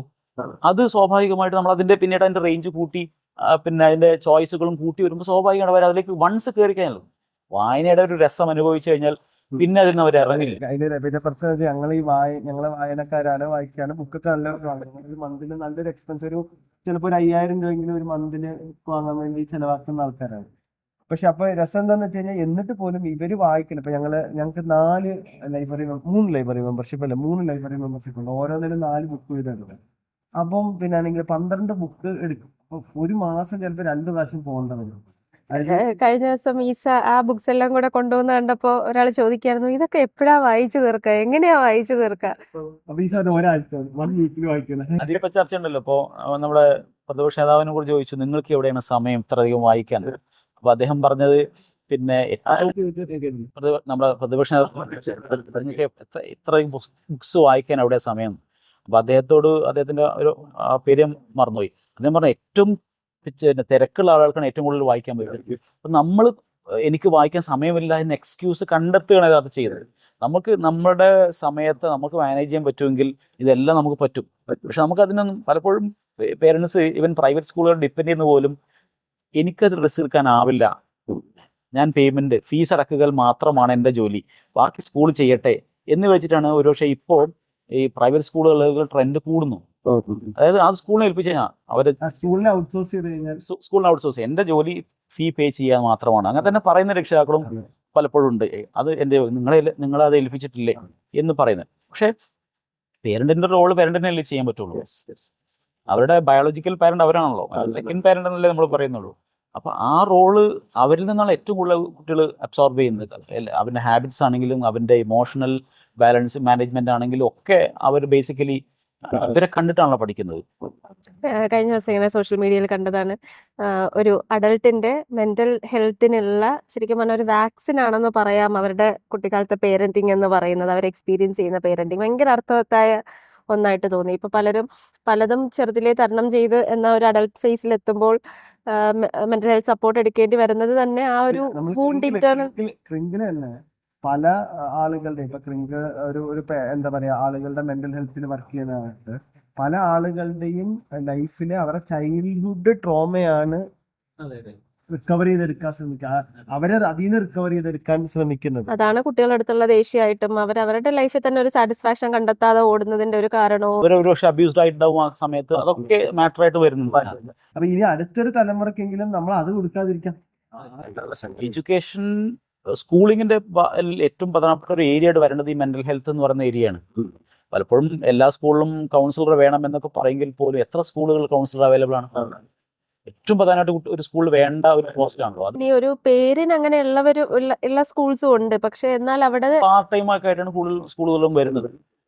അത് പാർട്ട് ടൈം അല്ല, ഫുൾ ടൈം. ഒരു പക്ഷേ ഏറ്റവും പ്രധാനപ്പെട്ട ഞങ്ങളുടെയൊക്കെ സ്കൂളിൽ ഫുൾ ടൈം കൗൺസിലർ ഉണ്ട്, ഈ ഇമോഷണൽ ഇന്റലിജൻസ് ഡിപ്പാർട്ട്മെന്റ് തന്നെയുണ്ട്. അപ്പോൾ നമുക്കതിന് പ്രത്യേകമായ കരിക്കുലം ഉണ്ട്. ആ കരിക്കുലം ബേസിസ് എല്ലാ ദിവസവും എല്ലാ കുട്ടികളെയും കാണുന്നു. പിന്നെ ഇങ്ങനെ ഒരു സോഴ്സ് ഉണ്ടെന്ന് പറയുമ്പോൾ തന്നെ ഒരുപക്ഷെ വീട്ടിൽ നിന്ന് കാരണം ഒരു പേരന്റിനോട് അവരുടെ പ്രശ്നങ്ങൾ പറഞ്ഞതിനേക്കാൾ കുട്ടി ഒരു പക്ഷേ ഫ്രീ ആയിട്ട് സ്കൂളിലെ കൗൺസിലറോട് പറയും. അപ്പോൾ അത് ഒരുപക്ഷെ ഞാൻ വിചാരിക്കുന്ന ഒരു 60-70% പ്രോബ്ലംസും ഒരുപക്ഷെ സ്കൂളിൽ നല്ലൊരു കൗൺസിലർ ഉണ്ടെങ്കിൽ പരിഹരിക്കാവുന്ന പ്രശ്നങ്ങളെ കുട്ടികൾക്കുള്ളൂ. ഡെഫിനറ്റ്ലി. കുറച്ച് നമുക്ക് ഒരു ഹയർ ലെവൽ ഇന്റർവെൻഷൻ ആവശ്യമുള്ള ഒരു തെറാപ്പിയോ ഒക്കെ ആവശ്യമുള്ള കേസുകൾ ഉണ്ടെങ്കിൽ അത് അതിൽ അങ്ങനെ റെഫർ ചെയ്ത് പോകും. ബാക്കി ഒരു 60-70% സ്കൂൾ തന്നെ ഇവർക്ക് മാനേജ് ചെയ്യാവുന്നതാണ്. നമുക്ക് ഇതുപോലെ ടീനേജ് കുട്ടികളെ കൗൺസിലിങ്ങിന് കൊണ്ടുവരുമ്പോൾ പേരൻസ് പറയുന്നത് ഇവര് പഠിക്കാൻ കോൺസെൻട്രേഷൻ കിട്ടുന്നില്ല, പഠിത്തം ശരിയാവുന്നില്ല, അങ്ങനെയൊക്കെയുള്ള റീസൺസിലായിരിക്കും നമ്മുടെ അടുത്ത് എത്തുക. പക്ഷേ നമ്മുടെ കൗൺസിലേഴ്സ് സംസാരിച്ച് കഴിയുമ്പോൾ ശരിക്കും പറഞ്ഞാൽ കുട്ടികൾ ഓപ്പൺ അപ്പ് ചെയ്യുന്നത് സ്കൂളിലെ ബുള്ളിങ്, പിന്നെ അവരുടെ ലേണിങ്ങിൽ വരുന്ന വേറെ ഹിൻഡ്രൻസുകൾ ഉണ്ടല്ലോ, പിയേഴ്സിന്ന് വരുന്നത്, അവർ ഗോ ത്രൂ ചെയ്യുന്ന സ്ട്രെസ്, വേറെ പല ഏരിയാസ് ആണ്. അപ്പോൾ നമ്മളെപ്പോഴും ഇവൻ പഠിക്കുന്നില്ല എന്നുള്ളതിനാണ് നമ്മുടെ ഫോക്കസ്. റൈവൽറി അത് വലിയൊരു ഇഷ്യൂ ആണ് ഇപ്പോഴത്തെ കാലത്ത്. പിന്നെ കുട്ടികളുടെ ഇപ്പോഴത്തെ ഒരു സോഷ്യൽ സെറ്റപ്പിൽ പ്രത്യേകിച്ചും പേരൻസിന്റെ സെപ്പറേഷൻ അത് വലിയൊരു ഫാക്ടറായിട്ട് വരുന്നുണ്ട്. അത് പക്ഷെ അത് ഒരു വലിയ ഡേഞ്ചറസ് ആയിട്ടുള്ള ഒരു തലത്തിലേക്ക് അത് ഡെവലപ്പ് ചെയ്ത് പോകുന്നുണ്ട്. പേരൻസിന്റെ സെപ്പറേറ്റ് ചെയ്ത് പോകുന്നു, ഡിവോഴ്സ് കേസുകൾ വർദ്ധിക്കുന്നു, അത് പരസ്പരം അവർ മത്സരിക്കുന്നു. അവിടെ എപ്പോഴും ശ്രദ്ധിക്കുന്നത് മാക്സിമം കുട്ടികൾക്ക് പ്രൊവൈഡ് ചെയ്യാനാണ്. ഈ വാശി വരുമ്പം ഞാനാണ് കൂടുതൽ നിന്നെ സ്നേഹിക്കുന്നതെന്ന് വരുത്തി തീർക്കാൻ വേണ്ടിയിട്ട് കുട്ടികൾക്ക് ആവശ്യമുള്ളതും ആവശ്യമില്ലാത്തതും ഒക്കെ പ്രൊവൈഡ് ചെയ്യുക. അവിടെ പേരൻറ്റിങ്ങിന്റെ ഭാഗമായിട്ട് ഏറ്റവും പ്രധാനമായിട്ട് കിട്ടുന്ന സ്നേഹമാണല്ലോ. ആ സ്നേഹം മാത്രം മിസ്സാവുകയും ബാക്കി എല്ലാം കിട്ടുകയും ചെയ്യുമ്പോൾ ഒരു നർച്ചറിങ് മോൾഡിങ് എന്നുള്ളത് അവിടെ നടക്കാതെ പോകും. ജോയിന്റ് എഫേർട്ട് ആണല്ലോ. ഇതൊരു കറപ്ഷനും കൂടെ വേണം. കാരണം വെച്ചാൽ ഒരാളുടെ അടുത്ത് പറഞ്ഞിട്ട് സമ്മതിച്ചില്ലെങ്കിൽ മറ്റേ അടുത്ത് പറഞ്ഞ മറ്റേ ഇയാൾ സമ്മതിക്കാത്തത് കൊണ്ട് ചെയ്യുക എന്ന് പറയുന്നത് ഫൈറ്റ് ഞാനാണ് ഫീസ് അടക്കുന്നത് എന്ന് പറഞ്ഞിട്ടുണ്ട്. പിന്നെ അതേപോലെ തന്നെ പിന്നെ പേരൻസ് ഏതെങ്കിലും ഒരു പാരന്റ് വിദേശത്താണെങ്കിൽ ആ കുട്ടിയും ഇതേ പിന്നെ ഒരു അനാഥത്വം അനുഭവിക്കുന്നുണ്ട്. പാരന്റ് ജീവിച്ചിരിക്കാൻ തന്നെ സ്വയം അനാഥത്വം അനുഭവിക്കുന്ന കുട്ടികളും സൊസൈറ്റിയിലുണ്ട്. അവർക്ക് അവരുടെ പിന്നെ സാമീപ്യവും അവരെ നേരിട്ടുള്ള സ്നേഹവും ഒക്കെ മിസ്സാവുന്ന കേസുകളും കുട്ടികളെ വല്ലാണ്ട് സ്വാധീനിക്കുന്നു. കുറച്ചുകൂടി ഇമോഷണലി സെൻസിറ്റീവ് ആണല്ലോ കുട്ടികൾ. അന്ന് ഇക്ബാൽ സർ പറഞ്ഞ ഇതുണ്ടല്ലോ, അതായത് ഏറ്റവും സക്സസ്ഫുൾ ആയ കുട്ടികളെ അത് IIT നമ്മുടെ IIT ഇതിനാണെങ്കിൽ IIT കോച്ചാണ്. അപ്പം മൂപ്പരും IIT പഠിച്ചതാണ്. അപ്പം മൂപ്പര് പറഞ്ഞൊരു സാധനം വെച്ച് കഴിഞ്ഞാൽ ഏറ്റവും സക്സസ്ഫുൾ ആയ കുട്ടി എന്ന് പറയുന്നത് ഒറ്റ കാര്യത്തിൽ അവർക്ക് പറയാൻ പറ്റും, കോമൺ ആയിട്ട് എല്ലാ സക്സസ്ഫുൾ കുട്ടികളിലും ഉള്ളത് അവരുടെ പേരന്റിന് അവരുടെ മുകളിൽ ഒരു ഇൻഫ്ലുവൻസ് ഉണ്ട് അല്ലെ. പേരന്റിന്റെ ഒരു ഇൻവോൾവ്മെന്റ്, ഒരു ഇൻഫ്ലുവൻസ് ഉണ്ട്, നെഗറ്റീവ്ലി ഇൻഫ്ലുവൻസ് ചെയ്യുന്നുണ്ട്. ഞാൻ ഇപ്പം നമ്മുടെ സ്കൂളിൽ ഒരു റിസർച്ച് പ്രോഗ്രാം നടക്കുന്നുണ്ട്. അപ്പം അതിൽ ഗോൾഡ് മെഡലിസ്റ്റ് ആയ കുട്ടിയുടെ റിസർച്ച് പിന്നെ ഇതാണ്, പിന്നെ ഈ കുട്ടികളുടെ ബോഡി ഇമേജ് പെർസെപ്ഷൻ കുറിച്ചൊരു സ്റ്റഡിയാണ്. അപ്പം ആ കുട്ടിയുടെ ഫൈനൽ കൺക്ലൂഷൻ എന്ന് പറയുന്നത് പിന്നെ കുട്ടികളുടെ ബോഡി ഇമേജ് പിന്നെ ഉണ്ടാക്കുന്നതിൽ ഏറ്റവും പ്രധാനമായ പങ്ക് വഹിക്കുന്നത്, മേജർ റോൾ വഹിക്കുന്നത് ഫാമിലിയാണെന്നുള്ളതാണ്. നമ്മൾ പലപ്പോഴും സോഷ്യൽ മീഡിയ ആണ് പറയുക കുട്ടികൾ അവരെ കണ്ടോന്ന്, പക്ഷെ ഫാമിലിയാണ്. അതിന്റെ ഇപ്പം റീസെന്റ് ഇപ്പം നമ്മുടെ മെഹറിന്റെ കൊച്ചിയിൽ നടന്ന ആത്മഹത്യ, മെഹറിനെ കറുത്ത കുട്ടി എന്ന് പറഞ്ഞുകൊണ്ടാണ് ബാക്കിയുള്ള കുട്ടികൾ ആക്ഷേപിക്കുന്നത്. അപ്പൊ ആ ഒരു കുട്ടിക്ക് എവിടുന്ന ആ കറുത്തത് മോശം എന്ന് പറയുന്ന ഇമേജ് കിട്ടിയത്, അതാണ് ആ ഒരു സൊസൈറ്റിയില് ഒരു പേരൻസ്, അവരുടെ റിലേറ്റീവ്സ്, ഇവരൊക്കെ ഒരു ഇൻഫ്ലുവൻസ് വരുന്നത്. ഇപ്പൊ അതിന് പണ്ടൊക്കെ നമ്മൾ സിനിമ കുറ്റപ്പെടുത്താൻ പറ്റില്ല എനിക്ക് തോന്നുന്നു. ഇപ്പൊ നായകൻ വെളുത്ത് സുന്ദരനായ തുടുത്ത ആളായിരിക്കണം എന്നുള്ള കോൺസെപ്റ്റ് നമ്മുടെ കഷണ്ടി ഉള്ള ഫഹദ് ഫാസിൽ വരെ ഇപ്പൊ നായകനായിട്ട് അഭിനയിക്കുകയാണ്. പണ്ട് കഷണ്ടി ആകുമ്പോൾ മോശമായിരുന്നു. ഏറ്റവും പിന്നെ സുന്ദരനെ തുടുത്ത സുന്ദരനായിരുന്നു നായകനായിട്ട് വന്നിരുന്നത്. ഇപ്പൊ അത് മാറിയല്ലോ. അപ്പൊ അവിടുന്നല്ലേ ഇപ്പം നീ കറുത്തിട്ടാണ്, അപ്പൊ നീ ഒന്ന് ശ്രദ്ധിക്കണം, പിന്നെ ഒന്ന് മേക്കപ്പ് ഒക്കെ ചെയ്തിട്ട് പോകണം എന്ന് പറയുന്നത് ഇവിടെ നിന്നാണ് തുടങ്ങുന്നത്, ഫാമിലിയിൽ നിന്ന്. അതെ, ഇത് കുട്ടിയെ പ്രസവിച്ച കുട്ടീനെ കാണുമ്പോൾ ആ നിമിഷം തൊട്ട് തുടങ്ങും ഈ മദറിനുള്ള ടോർച്ചറും ഫാദറിനുള്ള ടോർച്ചറും. ഞങ്ങള് പിന്നെ എന്താ പറയാ, ഞങ്ങളുടെ ഒരു കുട്ടിക്ക് കുറച്ച് നിറം കുറവാണ്, വളരെ കറുപ്പാണ്. അപ്പം പിന്നെ അപ്പൊ എന്താ സംഭവിച്ചതെന്ന് വെച്ച് കഴിഞ്ഞാല് ഒരു ദിവസം ഞങ്ങളത് അറിഞ്ഞില്ല. ഒരു ദിവസം ഞങ്ങളുടെ ഒരു റിലേറ്റീവ് ഞങ്ങളൊരു ഡെർമറ്റോളജിസ്റ്റ് മെഡിക്കലേക്ക് കൊണ്ടുപോകും. നല്ല ഡെർമറ്റോളജി നമുക്ക് പ്രശ്നമില്ല, എനിക്ക് കാണാനാണ് കൊണ്ടുപോകും, എനിക്ക് കാണാനാണ് നിങ്ങളൊന്ന് കൂടെ വാങ്ങുന്നത് വെച്ചു. എന്തോ ഒരു പ്രശ്നം തോന്നി, പക്ഷെ വിളിച്ചപ്പോ കൂടെ പോയി. ചെന്നപ്പോ എന്താന്ന് വെച്ച് കഴിഞ്ഞാൽ ഒരു ചെറിയ മോളെ കാണിച്ചിട്ട് പറഞ്ഞത് ഈ കുട്ടിക്ക് നിറം കുറവാണ്, അതിനുള്ള മരുന്ന് കഴിക്കണം. അപ്പൊ നമുക്ക് ആകെ ദേഷ്യമാണ്. കാരണം ഇത്രയും നാൾ അവക്കന്ന് മനസ്സിലായില്ലല്ലേ, നോക്കത് മനസ്സിലായില്ല ഇത് എന്താ പറയാ എന്തിനാ വന്നത്. അതുകൊണ്ട് ഞങ്ങൾ രക്ഷപ്പെട്ടു. അത് മനസ്സിലായിരുന്നെങ്കിൽ ആ കുട്ടിയുടെ ഒരു മാനസികാവസ്ഥ ആലോചിച്ച് നോക്കും. കാരണം ഞങ്ങളുടെ മക്കൾക്കിടയിലാണ്. കാരണം അവര് തന്നെ ഈ കണ്ണാടി നോക്കിയിട്ട് അതെ, അങ്ങനെ ഒരു ഇൻസിഡന്റ് ഉണ്ട്. അതായത് ഞങ്ങളെ പെൺകുട്ടികളെ രണ്ടുപേര് ചെറുതായിരിക്കുമ്പോൾ ഒരു 5 വയസ്സ് അറൗണ്ട് ആയിരിക്കുമ്പോൾ ഇതുപോലെ കണ്ണാടി നോക്കിയിട്ട് ഒരുങ്ങുന്ന സമയത്ത് മുടിയൊക്കെ ചെയ്യുന്ന സമയത്ത് പറയാ, എന്റെ കളർ ഇതാണ്, നിന്റെ കളർ ഇതാണ്, ഒന്ന് ബ്രൗണും ഒന്ന് വൈറ്റും, പിന്നെ എന്റെ മുടി കേളിയാണ്, നിന്റെ കുറച്ചുകൂടെ കേളിയാണ്. അങ്ങനെ അവരെ സംബന്ധിച്ച് പക്ഷെ അതൊരു എന്താ, രണ്ട് വ്യത്യസ്തമായ രണ്ട് ബ്യൂട്ടിഫുൾ ഫേസസ് എന്നുള്ളതല്ലാതെ അവരെ ഒക്കെ വേറെ ഒന്നും ഇല്ല അപ്പുറത്തോട്ട്. അവിടേക്കാണ് ഒരു നെഗറ്റീവ് സെൻസ് എന്ത് ചെയ്യുന്നത്, കറുപ്പ് എന്നൊക്കെ പറഞ്ഞിട്ട് കൊണ്ടുവരുന്നത്. അപ്പം അവർക്കാണ് ഈ പ്രശ്നം, ഇവരെങ്ങനെ കല്യാണം കഴിക്കുമ്പോൾ എന്താവും എന്നൊക്കെ പറഞ്ഞിട്ട് ഉള്ള ഡയലോഗ്സുകളാണ് ഈ സംഭവിക്കുന്നത്. അപ്പം ന്യൂ ജനറേഷനിൽ അത്തരം തോട്ട്സുകൾ കുറവാണ്. ഈ ഓൾഡ് ജനറേഷനിൽ അത്തരം ഇത് ഇവരിൽ ഇൻഫ്ലുവൻസ് ചെയ്യുന്നത് പലപ്പോഴും. അപ്പൊ നമ്മൾ ഈ ഇപ്പോഴത്തെ ഈ കുട്ടികൾ ഒരു നെഗറ്റീവ് ഒരു വയലൻസിലേക്ക് പോകുന്നു. ഇപ്പം ഇത്തരം അപ്പൊ ഇപ്പോഴത്തെ പ്രശ്നം അത് ഞാൻ ഒരിക്കലും വിശ്വസിക്കുന്നില്ല ഒരു സ്കൂൾ മാത്രം, അല്ലെങ്കിൽ സ്കൂളിൽ എന്തെങ്കിലും വയലൻസ് പ്രൊഡ്യൂസ് ചെയ്യാനുള്ള മെഷീൻ ഉണ്ട്. പക്ഷെ എവിടുന്നാണ് മൊത്തത്തിൽ ഇവർക്ക് സ്കൂളിന്റെ പങ്ക് എന്താണ്, പേരൻസിന്റെ പങ്ക് എന്താണ്, എങ്ങനെയാണ് ഒരു സ്കൂൾ റൺ ചെയ്യുന്ന ഒരു ഫീലിംഗ് ആണ്? ഒരുപാട് ഫാക്ടേഴ്സ് ഉണ്ട്. ഇപ്പോൾ കുട്ടികൾ സൊസൈറ്റിയുടെ തന്നെ ഭാഗമാണ്. നമ്മുടെ സൊസൈറ്റിയും അത്തരത്തിൽ പരിവർത്തിച്ചു എന്നുള്ളതിൻ്റെ സിംറ്റമാണ് കുട്ടികളിലൂടെ നമ്മൾ കാണുന്നത്. പിന്നെ ലഹരിയുടെ സ്വാഭാവികമായ ഉപയോഗം പല കേസുകളിലും, ഇപ്പോൾ റീസെൻ്റ്ലി റിപ്പോർട്ട് ചെയ്യപ്പെട്ട പല കേസുകളിലും അതിൽ വില്ലൻ ലഹരിയാണല്ലോ. അപ്പോൾ ഇതിനെ മാനേജ് ചെയ്യുന്നിടത്ത്, കുട്ടികളുടെ ഇമോഷണൽ ഔട്ട് ബ്രേക്കിനെ മാനേജ് ചെയ്യുന്നിടത്ത് രക്ഷിതാക്കൾക്കും അധ്യാപകർക്കും പരാജയം സംഭവിക്കുന്നുണ്ട്. ഈവൻ ഇതൊരു ജോയിൻ്റ് എഫേർട്ടായിട്ട് ചെയ്യേണ്ടതാണ് ഞാൻ മനസ്സിലാക്കുന്നിടത്തോളം. രക്ഷിതാവും കുട്ടിയും, ഞാൻ എപ്പോഴും പാരൻസിനോടൊക്കെ പറയും, നിങ്ങളുടെ ഏറ്റവും അടുത്ത സുഹൃത്ത് നിങ്ങളെ കുട്ടിയെ പഠിപ്പിക്കുന്ന അധ്യാപകനായിരിക്കണം. അത്രയും നല്ല സൗഹൃദം നിങ്ങൾ അവരുമായി കാത്തു സൂക്ഷിക്കുകയാണെങ്കിൽ തീർച്ചയായിട്ടും രണ്ടുപേരുടെയും റോളുകൾ രണ്ടും തികച്ചും വ്യത്യസ്തമാണ്. അപ്പോൾ അധ്യാപകനെ ആ റോള് കൃത്യമായി ചെയ്യാൻ രക്ഷിതാവ് സപ്പോർട്ട് ചെയ്യണം, രക്ഷിതാവിനെ അവരുടെ റോൾ ചെയ്യാനും അധ്യാപകരുടെ ഭാഗത്തും സപ്പോർട്ട് വേണം. ഇത് കൊളാബറേറ്റീവ് എഫേർട്ടായിട്ട് ചെയ്യുകയാണെങ്കിൽ ഇത് ചെയ്യും. ഇത് ഏതെങ്കിലും ഒരു ഭാഗം മിസ്സിംഗ് ആവുമ്പോഴാണ് കുട്ടി ഇത്തരത്തിലൊരു നെഗറ്റീവ് അപ്രോച്ചിലേക്ക് പോകുന്നത്. പലപ്പോഴും അങ്ങോട്ടും ഇങ്ങോട്ടും കുറ്റം പറയുന്ന ഒരു ഫേസ് ആണ്. ഇതിപ്പോ വീട്ടിൽ നിന്ന് ചെയ്യേണ്ടതാണ്, ഇത് സ്കൂളിൽ നിന്ന് ചെയ്യേണ്ടതാണ് എന്ന് പറഞ്ഞ് അങ്ങനെ എന്തിനാ സ്കൂളിൽ കൂടുന്നത്.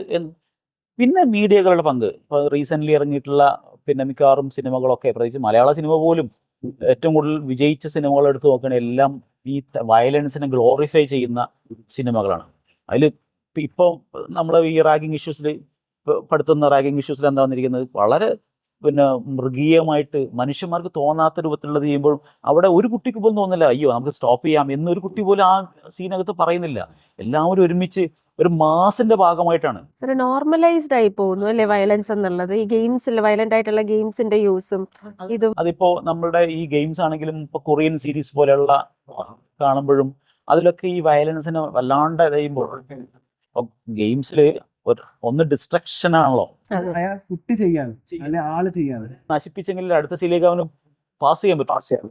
അപ്പം അതിന് ആ തരത്തിലുള്ളൊരു മനസ്സിൽ ഇമോഷൻസിൽ ഒരു കുറവ് സംഭവിക്കുന്നുണ്ട്.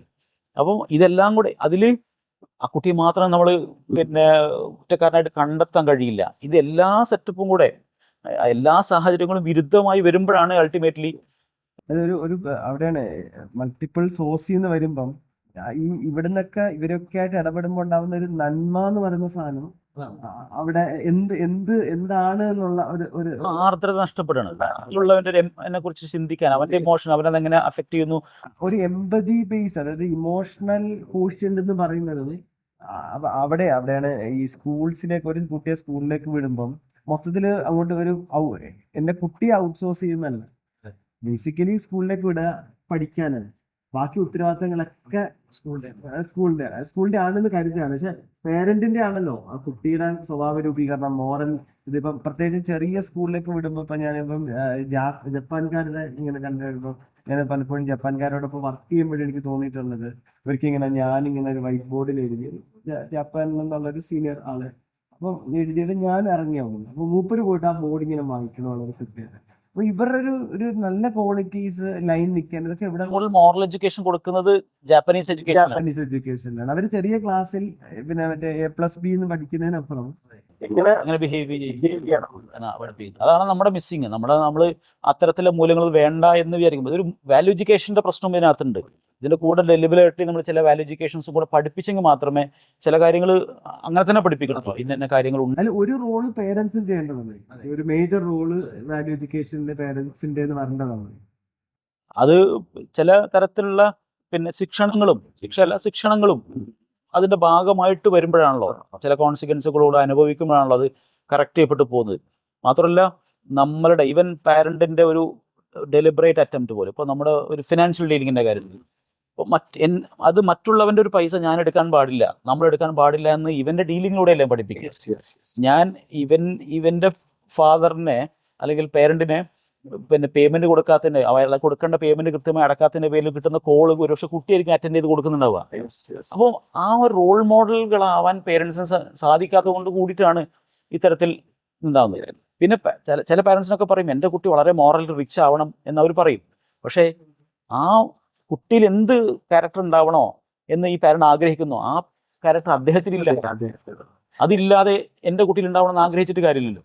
ഇവൻ വീട്ടിനകത്ത് ഞങ്ങൾ റിയലൈസ് ചെയ്ത് വന്നൊരു കാര്യമാണ് അല്ലേ, നമ്മൾ എന്തൊരു സ്വഭാവം കുട്ടിയിൽ തുടങ്ങുമ്പോഴും അത് നമുക്കില്ലെങ്കിൽ അത് ശരിയാക്കി എടുക്കാൻ പറ്റില്ല. ഇപ്പൊ രാവിലെ എണീക്കുന്ന സമയം തൊട്ട് രാവിലെ കുളിക്കുന്ന സമയം തൊട്ട് എല്ലാം അതൊരു നമ്മളെ കണ്ട് പഠിക്കുന്ന ഒരു തോന്നിയിട്ടുണ്ട്. അപ്പൊ ഞാനൊരു സ്പോർട്സിൽ തീരെ ഇല്ലാത്ത ഒരാളാണ്. ജീവിതത്തിൽ ഒരു എന്താ പറയാ ഗ്രൗണ്ടിൽ ഇറങ്ങിയ നിർബന്ധം ഓട്ട മത്സരത്തിലൊക്കെ ഉണ്ടായിരുന്നു. അപ്പൊ ഞാൻ ഒരു അബദ്ധത്തിൽ പോലും ഗ്രൗണ്ടിൽ ഇറങ്ങാത്ത അപ്പൊ ഇങ്ങനെ എന്നെ പറ്റി നാട്ടിൽ ഇങ്ങനെ പറഞ്ഞ പെൺകുട്ടികളെക്കാൾ അതൊക്കെ ഒതുക്കുള്ള പയ്യുന്നത്. കാരണം ഇരുന്ന് വായിച്ചവിടെ മൂലക്ക് ഇരുന്നു എന്നാണ്. അപ്പം നമ്മുടെ മക്കൾക്ക് സ്പോർട്സ് വരണമെന്നൊക്കെ ആഗ്രഹമുണ്ട്. നമ്മൾ പലപ്പോഴും പലരുടെയും കേസിൽ ഫെയിൽ ആയ കാര്യമാണ്. ഞങ്ങൾക്ക് ആ ഒരു ക്വാളിറ്റി ഇല്ലാഞ്ഞുകൊണ്ട് തന്നെ പിന്നീട് ഞാൻ സ്കേറ്റിങ്ങിന് പോയപ്പോഴാണ് സ്പോർട്സ് ഒക്കെ പിന്നെ കുട്ടികൾ ഏറ്റെടുത്ത് പോകുന്നൊരു കാര്യമാണ്.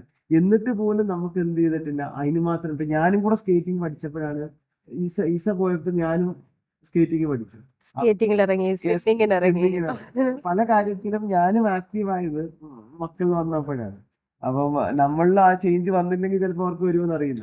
അത് നമ്മളും അവർക്ക് റിയലി കാണിച്ചു കൊടുക്കണല്ലോ.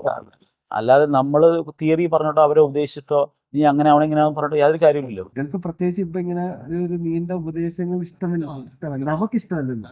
നമ്മൾ ആരെയാണ് ഉപദേശം കേൾക്കാൻ.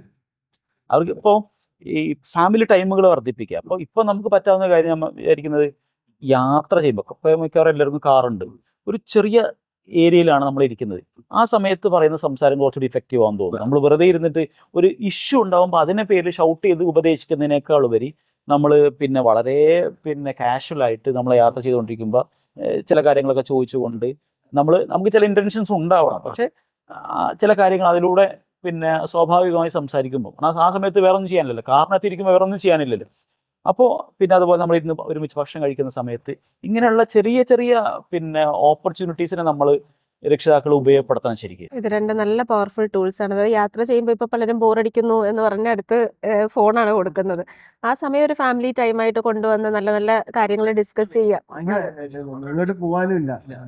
അതുപോലെ സാർ പറഞ്ഞ ഈ ഒരു പ്രശ്നം വന്ന് സോൾവ് ചെയ്യുന്നതിന് പകരം ആ ബാക്ക്ഗ്രൗണ്ടിൽ നിന്ന് നമ്മൾ ചെയ്യേണ്ട ആ ഒരു വർക്ക് ഇടയ്ക്കിടയ്ക്ക് അവരുമായിട്ട് ഡിസ്കഷൻസ് കൊണ്ടുവരാം.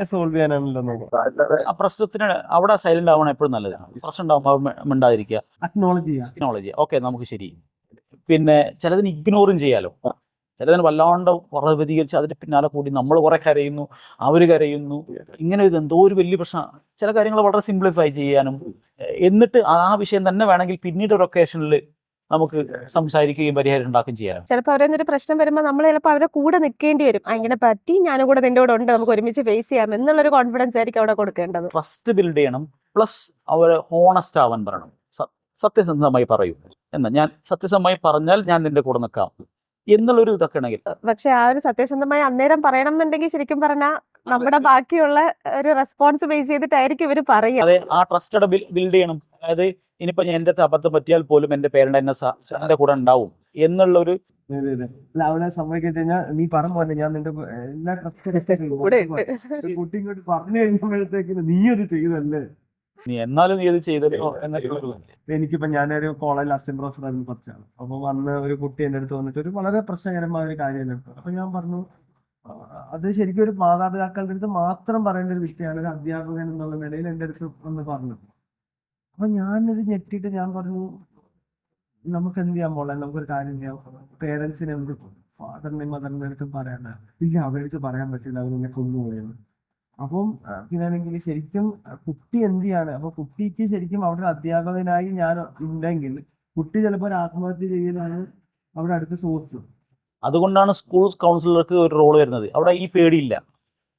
അവിടെ ഒന്നുകൂടി ഇമോഷണൽ ആയിട്ടൊരു പേഴ്സൺ അല്ലല്ലോ അത് കേൾക്കുന്നത്. കുറച്ചുകൂടി സെൻസിബിൾ ആയിട്ടുള്ള എഡ്യൂക്കേറ്റഡ് ആളത്ത് പറയുമ്പോൾ എനിക്ക് കുറച്ചുകൂടി ഒരു പരിഹാരം ഉണ്ടാക്കി തരാൻ പറ്റും എന്ന് മാത്രമല്ല, പണ്ടത്തേക്കാൾ ഉപരി ഇപ്പോൾ സ്കൂളുകളിൽ കൗൺസിലേഴ്സ് ഉണ്ടെങ്കിൽ ഒരു നല്ല ശതമാനം കുട്ടികൾ കൗൺസിലേഴ്സിനെ അപ്രോച്ച് ചെയ്യുന്നുണ്ട്. അവർക്ക് ഇഷ്യൂ ഉണ്ടെങ്കിൽ ചിലപ്പം എനിക്ക് സ്ട്രെസ് ആണെന്നൊക്കെ പറയുന്ന കുട്ടികളെല്ലാം കൂടുന്നുണ്ട്. സ്ട്രെസ് എന്താണെന്ന് അറിയാതെ എനിക്ക് സ്ട്രെസ് ആണ് എന്ന് പറയുന്ന കുട്ടികളുണ്ട്. കഴിഞ്ഞ ദിവസം ഒരു പേരന്റ് പറയാം, നമ്മൾ പണ്ട് ടെൻഷൻ എന്നൊക്കെ പറഞ്ഞെടുത്ത് അവര് ഇപ്പൊ ഭയങ്കര ടോക്സിസിറ്റി ആണ്, ഇന്ന സ്ട്രെസ് ആണ് എന്നുള്ള രീതിയിലാണ്. പക്ഷെ എന്നാൽ പോലും അപ്രോച്ച് ചെയ്യുന്നത് അത് ഒന്നുകൂടെ ഏർലി സ്റ്റേജിൽ തന്നെ നമുക്ക് ഈ ഇഷ്യൂസിനെ അഡ്രസ് ചെയ്യാൻ പറ്റുകയാണെങ്കിൽ നമുക്കത് പരിഹാരം ഉണ്ടാക്കാൻ പറ്റും. ഈ കൗൺസിലർ എന്നുള്ളത് നല്ലൊരു ഓപ്ഷനാണ്. പേരൻസും ഈ ഒരു രീതിയിലുള്ള ട്രസ്റ്റ്, അതെ, കുട്ടിയായിട്ടുള്ള ഒരു പ്രൈമറി കെയർ ഗിവർ ആണല്ലോ പേരന്റ് എന്ന് പറയുന്നത്. ഇപ്പൊ ഓർമ്മ നമ്മളെ മക്കള് ആരോ ഒരാളാ മൂസയാന്ന് തോന്നുന്നു, മൂസ ആരെ പോയി അടിച്ചിട്ട് ഒരു കേസിന് വീട്ടിലോട്ട് വന്നു. മൂസ ഈസിയാണ്, ആരാ നിങ്ങൾക്ക് ഓർമ്മയില്ല, ആരെ ഒരാള് താഴെ ഒരു അടി കൂടി അടിയൊക്കെ കൊടുത്തിട്ട് വന്ന് പറഞ്ഞു. അപ്പൊ ഞങ്ങൾ കുഴപ്പമില്ല, നമ്മൾ അവരുടെ പേരൻസിനെ പോയി കണ്ട് നമുക്ക് സംസാരിക്കാം, ഞങ്ങളൊക്കെ കൂടെ ഒരുമിച്ച് കാണും, നമ്മൾ ആ സ്മോൾ ടീമായിരിക്കും, നമ്മൾ ക്ഷമ പറയുന്നിടത്ത് പോയി ക്ഷമ പറയാം, പക്ഷെ നമുക്ക് ഒരുമിച്ചാക്കി നിൽക്കാൻ. നമ്മളും പറയണേ, ഇപ്പോൾ നമ്മൾ ടീച്ചർ ഒരു അബദ്ധം പറ്റി അല്ലെങ്കിൽ ടീച്ചർ സോറി പറയണമെങ്കിൽ പറയണമല്ലോ. സോറി, ഞാൻ സോറി, എനിക്ക് എൻ്റെ ഒരു ഭാഗത്ത് സംഭവിച്ച മിസ്റ്റേക്ക് ആയിരുന്നു. ഇപ്പോൾ കഴിഞ്ഞ ദിവസം ഒരു കുട്ടി അവൻ്റെ ഫ്രണ്ടിനെ കുറിച്ച് അതിൻ്റെ അപ്പുറത്ത് വേറെ ഫ്രണ്ട് എന്തോ മോശം പറഞ്ഞു. അവന് ദേഷ്യം വന്നിട്ട് അവനിങ്ങി ഇടിക്കാൻ പോയി. അവൻ അവിടെ പെട്ടെന്ന് മാറിയതുകൊണ്ട് നേരെ അവൻ്റെ കൈ ഇടിച്ചത് അവിടുത്തെ വിൻഡോ ഗ്ലാസ്സിലാണ്. അത് തവിട് പൊടിയായി വീണു. എൻ്റെ അടുത്ത് കൊണ്ടുവന്നു, ആസ് എ പ്രിൻസിപ്പൾ എൻ്റെ അടുത്ത് കൊണ്ടുവന്നു. അപ്പോൾ എനിക്ക് തോന്നിയത് ആ ഇഷ്യൂവിനെ അഡ്രസ്സ് ചെയ്തിട്ട് കാര്യമില്ല, എന്തുകൊണ്ട് അവൻ അങ്ങനെ ബിഹേവ് ചെയ്തു, അതിലാണ് നമ്മൾ വർക്ക് ചെയ്യേണ്ടത്, ആ കോസിലാണ് നമ്മൾ വർക്ക് ചെയ്യേണ്ടത്. അപ്പോൾ അവൻ്റെ പ്രശ്നം അവൻ്റെ പേരൻസ് സെപ്പറേറ്റഡ് ആണ്. അത് പിന്നീട് വേറെ ലെവലിലേക്ക് പോയി. അപ്പോൾ നമ്മൾ ഇപ്പോൾ ഈ കുട്ടിയെ അധ്യാപകനെ ഭീഷണിപ്പെടുത്തിയ വിഷയം അതിപ്പോൾ സൊസൈറ്റിയിൽ ഡിസ്കസ് ചെയ്തപ്പോൾ പലരും ഓരോ സ്റ്റേക്ക് ഹോൾഡേഴ്സ് ഓരോ തരത്തിലാണ് അതിനെ സമീപിച്ചത്. അധ്യാപക സമൂഹം ഞങ്ങൾക്കിനി രക്ഷയില്ല എന്നുള്ള തരത്തിൽ കുട്ടികൾ അധ്യാപകനെ ഭീഷണിപ്പെടുത്തിയാലും കുഴപ്പമൊന്നുമില്ല, വിദ്യാഭ്യാസ മന്ത്രി ഞങ്ങളെ സപ്പോർട്ട് ചെയ്യാനുണ്ട് എന്നുള്ള ഫീലിങ്ങിലേക്ക് വേറൊരു സമൂഹം ഇവിടെ മൊത്തം പ്രശ്നമാണ് എന്നുള്ള രൂപത്തിൽ തന്നെ. പക്ഷെ എന്തുകൊണ്ട് ഇതിൻ്റെ ഈ കാരണത്തിലേക്ക് വരുന്നില്ല, ഇതെന്തുകൊണ്ട് സംഭവിക്കുന്നു എന്നുള്ള റൂട്ട് കോസിലേക്ക് വരികയും അതിനുള്ള സൊല്യൂഷൻ ഉണ്ടാക്കാനുള്ള ശ്രമം ഒരുപക്ഷെ ഒന്ന് ലഹരിയാവാം. ഇപ്പം ഞാൻ വിചാരിക്കുന്നു, ഒരു അധ്യാപകനെ സംബന്ധിച്ചിടത്തോളം ഒരു കുട്ടിയെ വലിയൊരു അപകടത്തിന് രക്ഷപ്പെടുത്താൻ പറ്റും. അതിൻ്റെ പ്രൈമറി സ്റ്റേജിൽ തന്നെ ആ കുട്ടി നല്ല അധ്യാപകനാണ്, ആ കുട്ടി ഇരിക്കുന്നത് എന്തോ ഒരു അപകടത്തിലാണ്, കുട്ടിക്ക് എന്തോ ഒരു ഇഷ്യൂസ് ഉണ്ട് എന്ന് അധ്യാപകന് സ്മെൽ ചെയ്യാൻ പറ്റും. അത് അവരോട് സംസാരിക്കുകയും ആവശ്യമെങ്കിൽ പാരന്റിനെ വിളിച്ചിട്ട് അതിനൊരു പരിഹാരം ഉണ്ടാക്കാൻ ശ്രമിക്കുകയാണെങ്കിൽ ഏർലി സ്റ്റേജിൽ തന്നെ കുട്ടിയെ നമുക്ക് രക്ഷപ്പെടുത്താം. ഈവൻ ഡ്രഗ് അഡിക്ഷൻ്റെ കേസിൽ പോലും നമുക്ക് കുട്ടികളെ ഈവൻ ഏർലി സ്റ്റേജിൽ കിട്ടാൻ നമുക്ക് രക്ഷപ്പെടുത്താലോ. പക്ഷേ ചില പേരൻസ് ഈ പറയുന്ന പോലെ ഒരു സോഷ്യൽ ട്രോമ, എൻ്റെ കുട്ടി അത് ചെയ്യില്ല, അല്ലെങ്കിൽ എൻ്റെ കുട്ടിക്ക് അങ്ങനെ ഒരു പ്രശ്നമുണ്ട് എന്ന് ആക്സെപ്റ്റ് ചെയ്യാനുള്ള അതാണ് ഏറ്റവും വലിയ പ്രശ്നം. അവർ ആക്സെപ്റ്റ് ചെയ്യുന്നത് എന്റെ മോനല്ല സാറേ, ആ ഗ്രൂപ്പിലെ എല്ലാവരുടെയും പേരൻസ് ഇത് തന്നെ പറയും. ഓരോ കുട്ടി ഇന്നസെന്റ് ആണ്. ഇപ്പൊ ഈ ഞാൻ ഇടിച്ചു എന്ന് പറഞ്ഞ കുട്ടി പോലും കുറച്ച് കഴിഞ്ഞപ്പോ സോറി കേട്ടോ, ഞാൻ അങ്ങനെ അവനങ്ങനെ ഒരു ഇതുണ്ട്, കറക്ഷൻ ഉണ്ട്. പക്ഷേ അതാണല്ലോ യഥാർത്ഥ കുട്ടി. ആ കുട്ടിയെ എൻകറേജ് ചെയ്യാനാണ് നമ്മൾ ശ്രമിച്ചതെങ്കിൽ ചെയ്യാന്നുള്ളതാണ് നമ്മുടെ ആവശ്യം. നേരെ തിരിച്ചു പറയും, അയ്യോ എല്ലാം ചെയ്തിട്ട് ഇപ്പൊ നീ പറഞ്ഞിട്ട് എന്താ കാര്യം എന്ന് പറയുന്നതിന് പകരം ശരി എനിക്കത് മനസ്സിലാവുന്നു എന്നുള്ള രൂപത്തിൽ അവനെ കൺവിൻസ് ചെയ്യാൻ ശ്രമിക്കുന്നില്ല. പിന്നെ ഒരുപക്ഷെ ഞാൻ ധാരണ ശരിയാന്ന്, പലപ്പോഴും എഡ്യൂക്കേറ്റഡ് ക്ലാസ് ആണ് ഈ സ്റ്റിഗ്മയിൽ ഏറ്റവും കൂടുതൽ വരുന്നത്. ഒരുപക്ഷെ അത്ര എഡ്യൂക്കേറ്റഡ് അല്ലെങ്കിൽ സ്കൂളിനോട് അവർ സഹായം തേടും, ഇനി നമ്മൾ എന്താ ചെയ്യുക, ഞാൻ എന്താ വേണ്ട ചെയ്തു തരാം, ഞാൻ എൻ്റെ കൂടെ ആസ് എ പാരന്റ് ഞാൻ വേണ്ട ചെയ്ത് സാറെ എന്നെ സഹായിക്കുമോ എന്നുള്ള ലൈനിലാണ് അവർ സംസാരിക്കുക. മറ്റത് വേണ്ട, നിങ്ങളത് ഇന്റർവ്യൂ ചെയ്യേണ്ട, ഞാൻ വേണ്ട ചെയ്തോളാം എന്നുണ്ട് അവരെ കൊണ്ടുപോകുന്നു. ഒരുപക്ഷെ അവന് ഇവിടുന്ന് ടീച്ചറുടെ മുന്നിൽ ബിഹേവ് ചെയ്ത പോലെ ആവില്ല വീട്ടിലെത്തുമ്പം അവർ ഈ പ്രശ്നത്തെ അഡ്രസ്സ് ചെയ്യുകയും മാനേജ് ചെയ്യുകയും ചെയ്യുന്നത്. അത് ഒരുപക്ഷെ വേസ്റ്റ് ആവുകയും കൂടുതൽ പ്രശ്നങ്ങളിലേക്ക് പോവുകയും ചെയ്യും.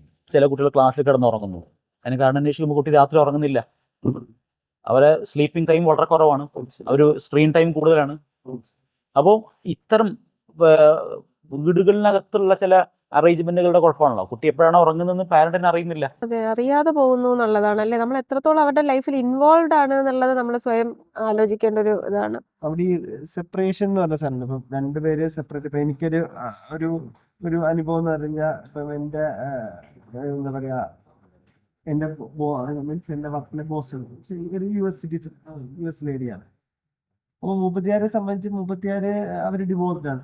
18 കൊല്ലത്തെ മാരേജ് കഴിഞ്ഞിട്ട് ഡിവോഴ്സ് ആയ ആൾക്കാർ. അപ്പം പക്ഷെ അവർക്കിപ്പം ഈ സ്കീയിങ്ങിനൊക്കെ പോകും. അപ്പൊ സ്കീയിങ്ങിൽ വെച്ച് അവർക്ക് ഒരു കാലിന് ആക്സിഡന്റ് പറ്റി വീട്ടിൽ കിടന്നപ്പം ഈ എക്സ് ഹസ്ബൻഡ് ആണ് എന്ത് ചെയ്തത്, അയാൾ വേറെ കല്യാണം കഴിഞ്ഞ് സെറ്റിൽഡാണ്, ഇവർക്ക് വേറെ ബോയ് ഫ്രണ്ട് ഒക്കെ ഉണ്ട്. ആ സമയത്ത് ഇവിടെ ആരും ഇല്ലായിരുന്നു. അപ്പൊ അയാളാണ് വന്ന് കാര്യങ്ങളൊക്കെ നോക്കിയത്, എടുത്തതൊക്കെ. അപ്പം ഞങ്ങൾ ഇടയ്ക്ക് വാട്സാപ്പിൽ മെസ്സേജ് അയക്കുകയൊക്കെ ചെയ്യുമ്പോൾ കാര്യങ്ങളൊക്കെ ഓക്കെയാണ്, മൂപ്പരിടയ്ക്ക് വന്ന് ഫുഡൊക്കെ കൊണ്ട് തന്നു, അല്ലെങ്കിൽ വാഷ്റൂമിലൊക്കെ കൊണ്ടുവന്നു എന്നൊക്കെ പറയും. അപ്പം ഞാനിപ്പോ അമേരിക്കക്കാരെല്ലാം അങ്ങനെ എന്നൊന്നും ഞാൻ പറയുന്നില്ല, പക്ഷെ ഒരു പിരിയുമ്പോൾ പോലും ഒരു മാന്യമായി പിരിയാ. അവർക്ക് 2 പെൺമക്കളായിരുന്നു. ആ 2 പെൺമക്കളുടെ കാര്യത്തിൽ രണ്ടുപേരും ഒരുമിച്ച് തീരുമാനങ്ങൾ എടുക്കാനും അവർ നല്ല നിലയിൽ ഇപ്പൊ നല്ല ഉദ്യോഗസ്ഥരൊക്കെ ആയി സെറ്റ് ചെയ്യുന്നുണ്ട്. ആ ലെവലിൽ ഒരുമിച്ച് നിൽക്കാനും അവർക്കൊരു മൈൻഡ് സെറ്റ് ഉണ്ടായിരുന്നത്. അത്തരം ഒരു സാധനം നമ്മളുടെ ആൾക്കാർക്ക് തീരെ ഭയങ്കര ഒരു വയലന്റ് സെപ്പറേഷൻ. ഇനിയിപ്പോ ഒരുമിച്ച് ജീവിച്ചാൽ പോലെ ഒരു വയലന്റ് റിലേഷൻഷിപ്പ് കുട്ടികളെ ഭയങ്കരമായിട്ട് അഫക്ട് ചെയ്യുന്നുണ്ട്. ഇതേപോലെ ഒരു കേസ്, കുട്ടിയുടെ ഇതേ ക്ലാസ്സിൽ തന്നെ ഉള്ള കുട്ടിയാണ്. അപ്പോൾ ആ കുട്ടിയുടെ പാരന്റിനെ വിളിപ്പിച്ചപ്പോൾ ആ കുട്ടി പാരന്റിനോട് ചോദിക്കുന്നത്, നിങ്ങൾ എന്തുകൊണ്ട് നിങ്ങളെ ഉമ്മയെ ഇതുവരെ കണ്ടിട്ടില്ല. അതായത് ഈ കുട്ടി വളരെ ചെറിയ കുട്ടിയ സമയത്ത് ഫാദറും മദറും സെപ്പറേറ്റഡ് ആയി. കുട്ടി ഫാദറിന്റെ കൂടെ പോകുന്നു, പക്ഷേ ഈ ഉമ്മ പിന്നെ അവരുടെ മദറിനെ ഇതുവരെ കണ്ടിട്ടില്ല. നിങ്ങൾ എന്നോട് ഇത് പറയുന്ന, നിങ്ങൾ എന്തുകൊണ്ട് നിങ്ങളുടെ ഉമ്മയെ കാണുന്നില്ല, ഇതുവരെ കണ്ടിട്ടില്ല, കാണാൻ നിങ്ങളതിന് തയ്യാറാവുന്നില്ല എന്ന് കുട്ടി ചോദിക്കുമ്പോൾ ഈ മദറിന് ആൻസർ ഇല്ല. അപ്പം ഇങ്ങനെ കുട്ടികൾ, ഞാൻ നേരത്തെ പറഞ്ഞ സെൻസിബിൾ ആണ് കുറച്ചുകൂടെ. അപ്പൊ ആ ഇത്ര ചോദ്യങ്ങൾക്ക് ഉത്തരം കിട്ടാത്ത കുട്ടിയുടെ പ്രശ്നങ്ങൾ പരിഹരിക്കാൻ പറ്റില്ലല്ലോ. അവന്റെ ഫണ്ടമെന്റൽ ആയിട്ടുള്ള ചില ക്വസ്റ്റ്യൻസ് ഉണ്ടല്ലോ, അവന്റെ ഐഡന്റിറ്റിയുമായി ബന്ധപ്പെട്ട പ്രശ്നങ്ങൾ, ഇതിനൊന്നും ഉത്തരം കിട്ടാതെ നമ്മൾ അതൊന്നും എനിക്ക് പറഞ്ഞാൽ മനസ്സിലാവില്ല എന്ന് പറയുന്ന ജനറലൈസ് ചെയ്ത ആൻസറുകളൊന്നും പുതിയ ജനറേഷൻ സാറ്റിസ്ഫൈഡ് ആവില്ല. പണ്ട് നമുക്ക് അങ്ങനെയൊക്കെ പറയാമായിരുന്നു, ഇപ്പം നിങ്ങൾ അറിയേണ്ടതല്ല, അതൊക്കെ സ്വാഭാവികമായി അറിഞ്ഞുകൊള്ളും എന്ന് പറഞ്ഞിരുന്ന ആ ആൻസറുകൾ ഇപ്പം ജനറേഷന് തീരെ ആക്സെപ്റ്റബിൾ അല്ല. ഈ കുട്ടികളുടെ ഇടയിലുള്ള ഒരു റിലേഷൻഷിപ്പ് ഉണ്ട്. ഇപ്പം അതുപോലെ കുട്ടികളെ ഒരു എന്താ പറയാ ഹയർ ക്ലാസ്സുകളിലേക്ക് ചെറിയ ക്ലാസ്സുകളിലും ഉണ്ടാവാം. അപ്പൊ അവിടെ തന്നെ ഇപ്പം ഭയങ്കര ഒരു ഇമോഷണലായ ഇപ്പം ആത്മഹത്യകൾ, അതിലൂടെയുള്ള ആത്മഹത്യകൾ, അല്ലെങ്കിൽ അത് തന്നെ ഒരു വേറൊരു പേരൻസ് അതിലെടുക്കുന്ന നിലപാടുകൾ. ഇപ്പം ഒരു കുട്ടി സ്കൂൾ ഏജ് ഒക്കെ കഴിഞ്ഞാണ്, 18 വയസ്സിൽ കല്യാണം പിടിച്ച് നടത്തി, 19 വയസ്സ് ആ കുട്ടി ആദ്യം ആത്മഹത്യ ചെയ്തു, പിന്നെ 19 വയസ്സുള്ള കാമുകനും ആത്മഹത്യ ചെയ്തു. അപ്പം എനിക്ക് എന്നെ സംബന്ധിച്ച് ഇങ്ങനെ നിർബന്ധിച്ച് കെട്ടിക്കുക എന്നൊക്കെ ഉള്ളത് കഴിഞ്ഞു പോയൊരു കാലമായിട്ടാണ് ഞാൻ കരുതിയിരുന്നത്. ഇത് കണ്ടപ്പോഴാണ് ഞാൻ വിചാരിച്ചത് ഇപ്പോഴും ഇതൊക്കെ നടക്കുന്നുണ്ടല്ലോ നാട്ടിലുണ്ടോ. ആ കുട്ടിയെ മനസ്സിലാക്കാൻ ആ പേരന്റിന് സാധിച്ചില്ല. കുട്ടിയുടെ പ്രശ്നം എന്താണെന്ന് കുട്ടി പറഞ്ഞു, ഒരു പക്ഷെ കേൾക്കാൻ പോലും തയ്യാറായിട്ടുണ്ടാവില്ല, അല്ലെങ്കിൽ അത് അങ്ങ് ശരിയായിക്കോളും എന്ന് നമ്മൾ അങ്ങ് ധരിക്കുകയാണ്. പക്ഷെ അത് എത്രത്തോളം ഡീപ്പായിരുന്നു എന്ന് മനസ്സിലാക്കുന്നിടത്ത് അവർക്ക് പരാജയം സംഭവിച്ചിട്ടുണ്ടാവും. അപ്പോഴും ഇപ്പൊ ഒരു ഇങ്ങനെയുള്ള കാര്യങ്ങളില് കുട്ടികളുടെ അടുത്തുനിന്ന് അറിയുമ്പോൾ പേരൻസ് ഒക്കെ ഇപ്പോഴും ഭയങ്കരമായിട്ട് വയലന്റ് ആയി. കുറെ പേരൻസ് വളരെ മെച്ചുവറായി അതിൽ തീരുമാനം എടുക്കുന്നത്. ഇപ്പം ഞങ്ങളൊക്കെ ഉൾപ്പെടെ കുട്ടികളുടെ അടുത്ത് അവർക്കൊരു ഓപ്പോസിറ്റ് സെക്സിനോട് ഉണ്ടാവുന്ന താല്പര്യത്തെ വളരെ നോർമലൈസ് ചെയ്ത് എന്താ പറയാ വളരെ അത് ഉണ്ടാവുന്നതാണ്. എങ്ങനെയാണ് നമ്മൾ ഇതുമായിട്ട് മുന്നോട്ട് പോകേണ്ടതെന്നുള്ളത് ഡിസ്കസ് ചെയ്യുന്ന ആൾക്കാർ. പക്ഷേ നമുക്കിടയിൽ ഉള്ള പിന്നാണെങ്കിൽ എല്ലാവർക്കും ആ രൂപത്തിലുള്ള ഒന്നെന്ന് വെച്ച് കഴിഞ്ഞാൽ കുട്ടികൾക്കിടയിൽ കുട്ടികൾക്കൊരു ഫോർ എക്സാമ്പിൾ സെക്സ് എഡ്യൂക്കേഷൻ, അവർക്ക് എന്താണ് ശരി. കാരണം ഇപ്പൊ കുട്ടികൾ പലപ്പോഴും പലതിലും എക്സ്പോസ്ഡ് ആണ്. അത് പേരൻസിന്റെ മൊബൈലിൽ നിന്നാവാം, അവര് തന്നെ ഈ ഗെയിമുകളിലൊക്കെ പല ഗെയിമുകളിലും സെക്സ് ബോട്ടുകൾ തന്നെ ഉണ്ട്, അതായത് ഫോൺ ബോട്ടുകൾ. അവരങ്ങോട്ട് പോയിട്ട് വീഡിയോസ് ഇട്ട് കൊടുക്കലും ഗെയിമുകളുടെ ഉള്ളിൽ തന്നെ ഉണ്ടാവുന്ന അവസ്ഥ.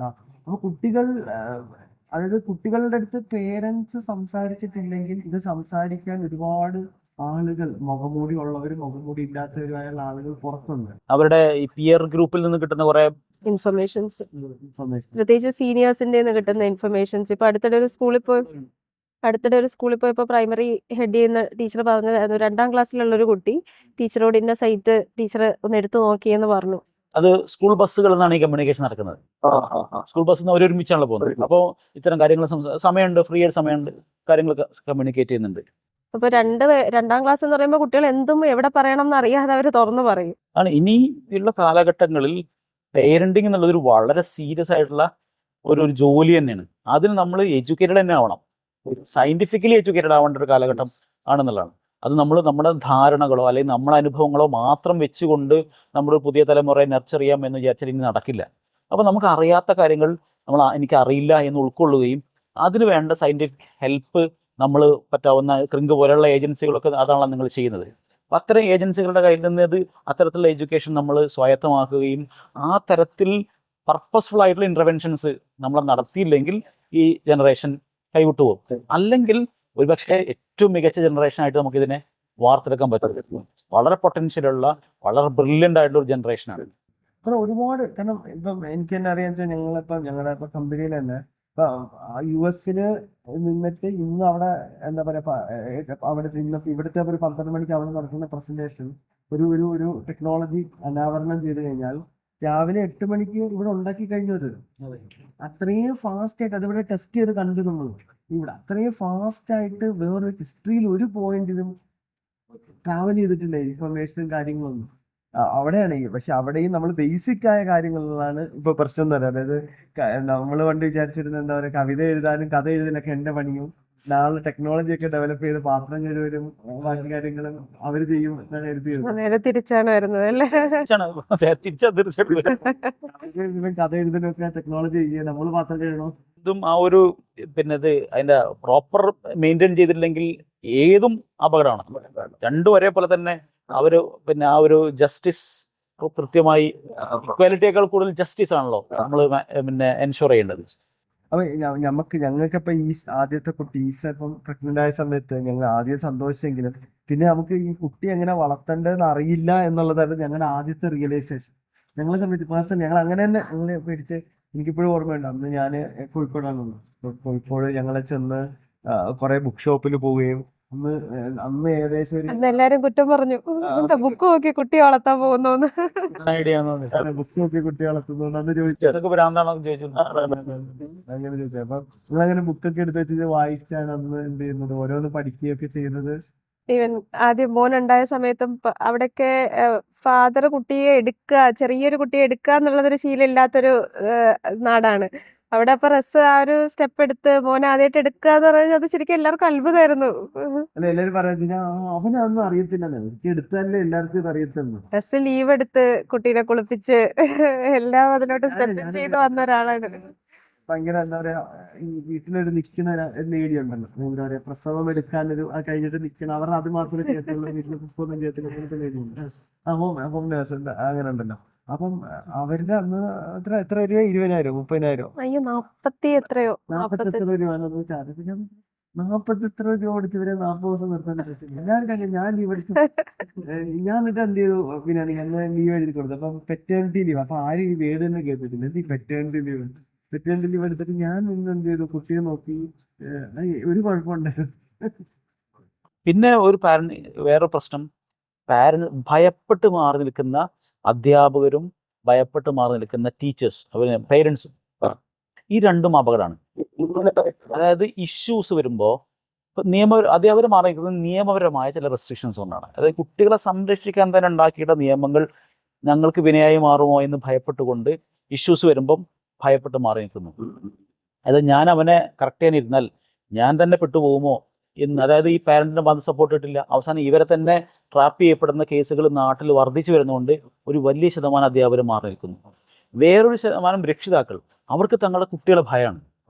ഞാനതിന് ഇനി പറഞ്ഞാൽ അവൻ എങ്ങനെ ഇടപെടും, അവൻ എന്നോട് എങ്ങനെ ബിഹേവ് ചെയ്യും എന്നുള്ള ഭയം, അത് ആ കേസുകൾ വർദ്ധിക്കുകയാണ്. കാരണം വീട്ടിൽ ഇപ്പോൾ ഉള്ള സമാധാനം പോലും പോവോ ഇനി ഞാനിത് പറഞ്ഞു കഴിഞ്ഞാൽ എങ്ങനെ റിയാക്ട് ചെയ്യുന്ന അറിയില്ല. ഒരു പക്ഷെ മാൻ ഹാൻഡിൽ ചെയ്യുന്ന കേസുകൾ വരെ വർദ്ധിക്കുന്ന, അപ്പോൾ സ്വന്തം മാതാവിനെ വെട്ടിക്കൊന്ന കേസുകളൊക്കെ നമ്മളിപ്പോൾ വായിച്ചാലും. അപ്പം അത്തരം വാർത്തകൾ പോലും രക്ഷിതാക്കളുടെ അനാവശ്യമായിട്ടുള്ള ഭീതി, പിന്നെ എന്താ പറയുക, ഒരു ഭയം ഒക്കെ രക്ഷിതാക്കൾ ഉണ്ടാക്കുന്നതും ഒരു വലിയ ഒരു അഡ്രസ്സ് ചെയ്യപ്പെടേണ്ട, അത് ഒരു പക്ഷേ അതോറിറ്റി തലത്തിൽ തന്നെ അഡ്രസ്സ് ചെയ്യപ്പെടേണ്ട വിഷയമാണ് ഈ രണ്ട് വിഷയം. അധ്യാപകർ നിയമത്തിൻ്റെതായ നൂലാമാലകളെ ഭയപ്പെട്ടുകൊണ്ട് ഈ അവരുടെ ഉത്തരവാദിത്തം മാറി നിൽക്കുന്നതും, രക്ഷിതാക്കൾ ഇത്തരത്തിലുള്ള പിന്നെ ക്രിമിനൽ ആക്ടിവിറ്റിയൊക്കെ ഭയപ്പെട്ടുകൊണ്ട് മാറി നിൽക്കുന്നതും പക്ഷേ അതോറിറ്റി തലത്തിൽ തന്നെ അഡ്രസ് ചെയ്യപ്പെട്ട ഈ ടീനേജ് കുട്ടികളുടെ സൂയിസൈഡും ഇപ്പൊ ഇതുപോലെ പേരൻസിൽ ഒരുപാട് ഷോക്ക് ഉണ്ടാക്കി അവരോട് ഇനിയിപ്പോ അവനെന്ത് പറഞ്ഞാലും ഇനിയിപ്പോ അവനും ചെയ്തു കളയോ എന്ന് ഭയപ്പെടാണ്. ഇപ്പൊ തന്നെ പല നമുക്കറിയാവുന്ന പല പേരൻസും അവരുടെ കുട്ടികളെ എന്ത് ചെയ്യാണ് ഒരുമിച്ച് നിർത്തുകയും അതേപോലെ തന്നെ പലരും ഇപ്പൊ ഒരു ഓവർ ഇതിലേക്ക് എന്ത് ചെയ്യുന്നു, ഇത് കൺസേണിലേക്ക് പോകുന്നുണ്ട്. ഇപ്പൊ കൊച്ചിനാണ് എക്സ്പ്ലോയിറ്റ് ചെയ്യുന്ന കുട്ടികളുണ്ട്, ഈ പാരന്റ്സിന്റെ ഭയത്തെ എക്സ്പ്ലോയിറ്റ് ചെയ്യുന്ന കുട്ടികളുണ്ടല്ലോ. അപ്പൊ ആ കുട്ടിയെ മറ്റേ അധ്യാപകനെ ഭീഷണിപ്പെടുത്തുന്ന ഒരു വീഡിയോ ഇറങ്ങിയാണ്. അപ്പൊ എനിക്ക് ശരിക്കും പറഞ്ഞാൽ അവിടെ എനിക്ക് തോന്നിയത് എനിക്കൊരു അനുഭവം ഉണ്ടായിരുന്നു.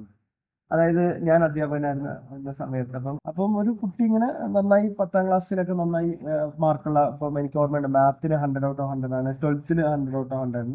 ഈ കുട്ടി ബിടെക്കിലെ ഫസ്റ്റ് ഇയറിൽ വെച്ചിട്ട് ഭയങ്കര മോശം റിസൾട്ട് വരുന്നു. അപ്പൊ ഞാൻ സ്വാഭാവികമായിട്ട് നോക്കുന്നു, ആ കുട്ടി ഇത്ര നല്ലൊരു കുട്ടി എങ്ങനെ ഇത്ര പെട്ടെന്ന് മോശമാണ്. അപ്പൊ എന്തൊരു ഒരു മോശം ഒരു റൂമൊക്കെ എടുത്ത് അങ്ങനെയൊക്കെ അങ്ങനെ എന്തോ ആണ് തോന്നിയത്. അന്വേഷിച്ചപ്പോൾ വേറെ കുട്ടികളുടെ ഇടയിൽ തന്നെ അന്വേഷിച്ചപ്പോൾ എന്തോ പുറത്ത് താമസിച്ചു അങ്ങനെയൊക്കെയാണ്. അപ്പം എന്താ അവിടെ ഒരു രസം എന്ന് വെച്ച് കഴിഞ്ഞാൽ 12th വരെ എന്തോ ഗൾഫിൽ എന്തോ വളർന്ന കുട്ടിയാണ്. അപ്പം പെട്ടെന്ന് നാട്ടിലെത്തി മറ്റേ എന്താ പറയാ ഈ കുട്ടികളെ സ്കൂളിൽ ഫുൾ ഇങ്ങനെ കോഴിക്കുട്ടികളെ പോലെ എന്താ പറയാ കംപ്ലീറ്റ്ലി സേവ് ചെയ്ത് വെച്ചു.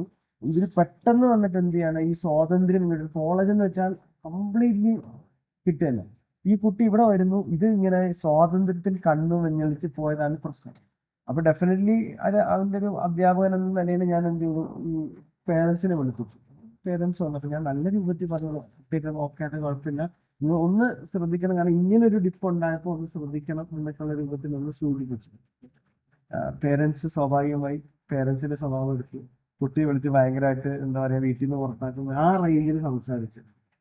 അപ്പൊ കുട്ടി എന്റെ റൂമിലേക്ക് കടന്നുകൊണ്ട് ബാഗുമായിട്ട്, എന്നിട്ട് എൻ്റെ അടുത്ത് ഫ്രണ്ട് വന്നിങ്ങനെ നിൽക്കുകയാണ്. അപ്പൊ എനിക്ക് റൂമാണ്, ഞാൻ മാത്രമേ ഉള്ളൂ, എന്റെ മാത്രമായിട്ട് റൂമാണ്.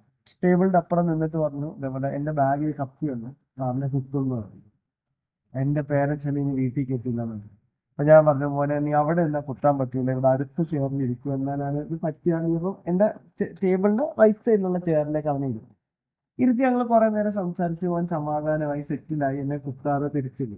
അപ്പൊ എനിക്ക് അവിടെ ഒന്ന് തോന്നിയ കാര്യം ശരിക്കും പേരൻസ് അത് കൈകാര്യം ചെയ്ത രീതി ഉണ്ടായിരുന്നു. അതായത് ഇത് പറഞ്ഞു കൊടുത്തു കഴിഞ്ഞിട്ട് അതിന്റെ എക്സ്ട്രീമിലേക്ക് പേരൻസ് പോയി. അതെ, അതാ രണ്ടുണ്ട്. ടീച്ചേഴ്സ് ആണെങ്കിലും ഈ രൂപത്തിലല്ല ഡീൽ ചെയ്യുക. ഇപ്പൊ ഞാൻ എൻ്റെ റൂമിൽ വരുന്ന കുട്ടികൾ ആദ്യം പറയുന്നത് എൻ്റെ മുന്നിൽ ഇരിക്കുന്ന, സാധാരണ പ്രിൻസിപ്പൽ റൂം എന്ന് പറഞ്ഞ ഒരു ടെറർ റൂമല്ലേ, ഞാൻ ആദ്യം ഇരിക്കാനാ പറയാം. അന്ന് ആദ്യം അവനെ നമ്മൾ പിന്നെ റെസ്പെക്ട് ചെയ്യണ്ടേ. ആ റെസ്പെക്ട് ചെയ്യാത്തടത്തോളം കാലം അവൻ നമ്മൾ ട്രസ്റ്റ് ചെയ്യില്ല. നമ്മൾ ട്രസ്റ്റ് ചെയ്യാത്തടത്തോളം കാലം അവൻ്റെ പ്രശ്നം നമ്മൾ പറയില്ല. ഈ പ്രശ്നം അറിയാതെ നമുക്ക് അവന് സൊല്യൂഷൻ ഉണ്ടാക്കി കൊടുക്കാൻ പറ്റുമോ? ഇതെല്ലാം കണക്റ്റഡ് ആണല്ലോ. അത് ടീച്ചറും അതെ, അവൻ അങ്ങനെയൊക്കെ പറഞ്ഞോ എന്ന രൂപത്തിൽ. അപ്പോൾ ഞാൻ ടീച്ചറിന് പറയും, ചിലപ്പോൾ നമ്മളിങ്ങനെ ക്ലാസ് എടുത്തുകൊണ്ടിരിക്കുമ്പോൾ ബോർഡിൽ എഴുതുന്ന, മാത്സ് ക്ലാസ്സിലൊക്കെയാണ് ബോർഡിൽ ഇങ്ങനെ ഒരു പ്രോബ്ലം ചെയ്തുകൊണ്ടിരിക്കുന്ന സമയത്ത് ബാക്കിൽ എന്തെങ്കിലും ഒരു കമൻറ്റ് വരും. അപ്പോൾ നമ്മൾ സാധാരണ ടീച്ചർമാരെ ഇനി ആരാണാ ചെയ്തത്, അവൻ പേര് പറയാൻ ഞാൻ ഇനി നിങ്ങളെ പഠിപ്പിക്കില്ല എന്ന് ശപഥം ചെയ്യും. ഒരിക്കലും പിന്നെ ആ ക്ലാസ്സിലേക്ക് ആ ശബ്ദം വെച്ചിട്ട് പോവുകയാണെങ്കിൽ പിന്നെ പോകാൻ കഴിയില്ല. കാരണം ആരാണെന്ന് ആരും പറയില്ല. കണ്ടവരും അവൻ്റെ ഫ്രണ്ട്സൊക്കെ അവനെ സപ്പോർട്ട് ചെയ്ത് ഞാൻ അറിഞ്ഞില്ല മിസ്സേ, ഞാൻ അവിടെ എഴുതായിരുന്നു, ഞാൻ അറിഞ്ഞില്ല എന്നൊക്കെ പറയും. അപ്പം ഞാൻ പറയാം, അത്തരത്തിലുള്ള ശബ്ദങ്ങൾ എടുക്കരുത്. അതവിടെ നടന്നോട്ടെ. നമ്മളതിനെ മൈൻഡ് ചെയ്ത് ഭയങ്കര സംഭവമാക്കുമ്പോഴാണ് അതൊരു ഇഷ്യൂ ആയി മാറുന്നത്, ആ കുട്ടിക്ക് അതൊരു സംഭവമാകുന്നത്. അപ്പോൾ അവനത് ഒരു ഹീറോ ആയി മാറുന്നു. പിന്നെ അതങ്ങനെ പോകും. അപ്പോൾ അവനങ്ങനെ പറയാനുള്ളൊരു അവസരം അതും വേണമല്ലോ. ഇപ്പോൾ ഞാൻ പറയുന്നത് കൂവാനുള്ള അവസരം വേണം, സ്കൂളിനകത്ത് ചിരിക്കാനുള്ള അവസരം വേണം, ഫൈറ്റ് ചെയ്യാൻ. എൻ്റെ കുട്ടി ഇപ്പോൾ ഒരു കൂവലിനെ കുറിച്ച് പണ്ടൊരിക്കൽ ഞാൻ ഒരു സെഷനിൽ പങ്കെടുത്തതാണ്. കൂവൽ എത്രത്തോളം ഒരു പിന്നെ സേഫ്റ്റി ടൂളാണ് എന്ന് ഞാൻ മനസ്സിലാക്കി. അതായത് ഒരു കുട്ടി, ആ കുട്ടിയുടെ വീട് ഒരു വലിയൊരു പാടത്തിന് അക്കരെയാണ്. അപ്പം എന്നും കുട്ടിക്ക് സ്കൂൾ വിട്ടിട്ട് ആ പാടത്തിന് അക്കരെ എത്തണം. പക്ഷെ ആ കുട്ടിക്ക് ഭയമാണ് ഒറ്റക്ക് അത്രയും ദൂരം വിജനമായ പാടം മുറിച്ച് അങ്ങോട്ട് കിടക്കാൻ. അപ്പോൾ ആ കുട്ടിയോട് ഒരു കൗൺസിലർ പറഞ്ഞിട്ട്, നീ കൂവിയാൽ മതി, ഒരു പെൺകുട്ടിയാണ്, നീ ഉറക്കെ കൂവിയാൽ മതി. ആ കൂവ് എന്നുള്ള ഒരു സേഫ്റ്റി ടൂളാണ് അവിടെ. അപ്പോൾ ആ കൂവാനുള്ള കഴിവ് അത് വേണമല്ലോ. പണ്ടൊക്കെ ഒരു പ്രസംഗമോ അല്ലെങ്കിൽ പാട്ടൊക്കെ മോശമാണെങ്കിൽ പിന്നെ നമ്മൾ കൂവും, അതും ഒരു എക്സ്പ്രഷൻ അല്ലേ. ഞാനൊരു പ്രോഗ്രാമിൽ പങ്കെടുക്കുക. അപ്പം അത് ഭയങ്കരമായി ഡിലേ ചെയ്ത് പോകുന്നു, തുടങ്ങുന്നേ ഇല്ല. അവിടെ ആരും കൂവുന്നില്ല. നമുക്കത് പോകാൻ ആഗ്രഹമുണ്ട്. അപ്പൊ കൂവാണെങ്കിൽ പക്ഷെ അവർ നേരത്തെ തുടങ്ങും.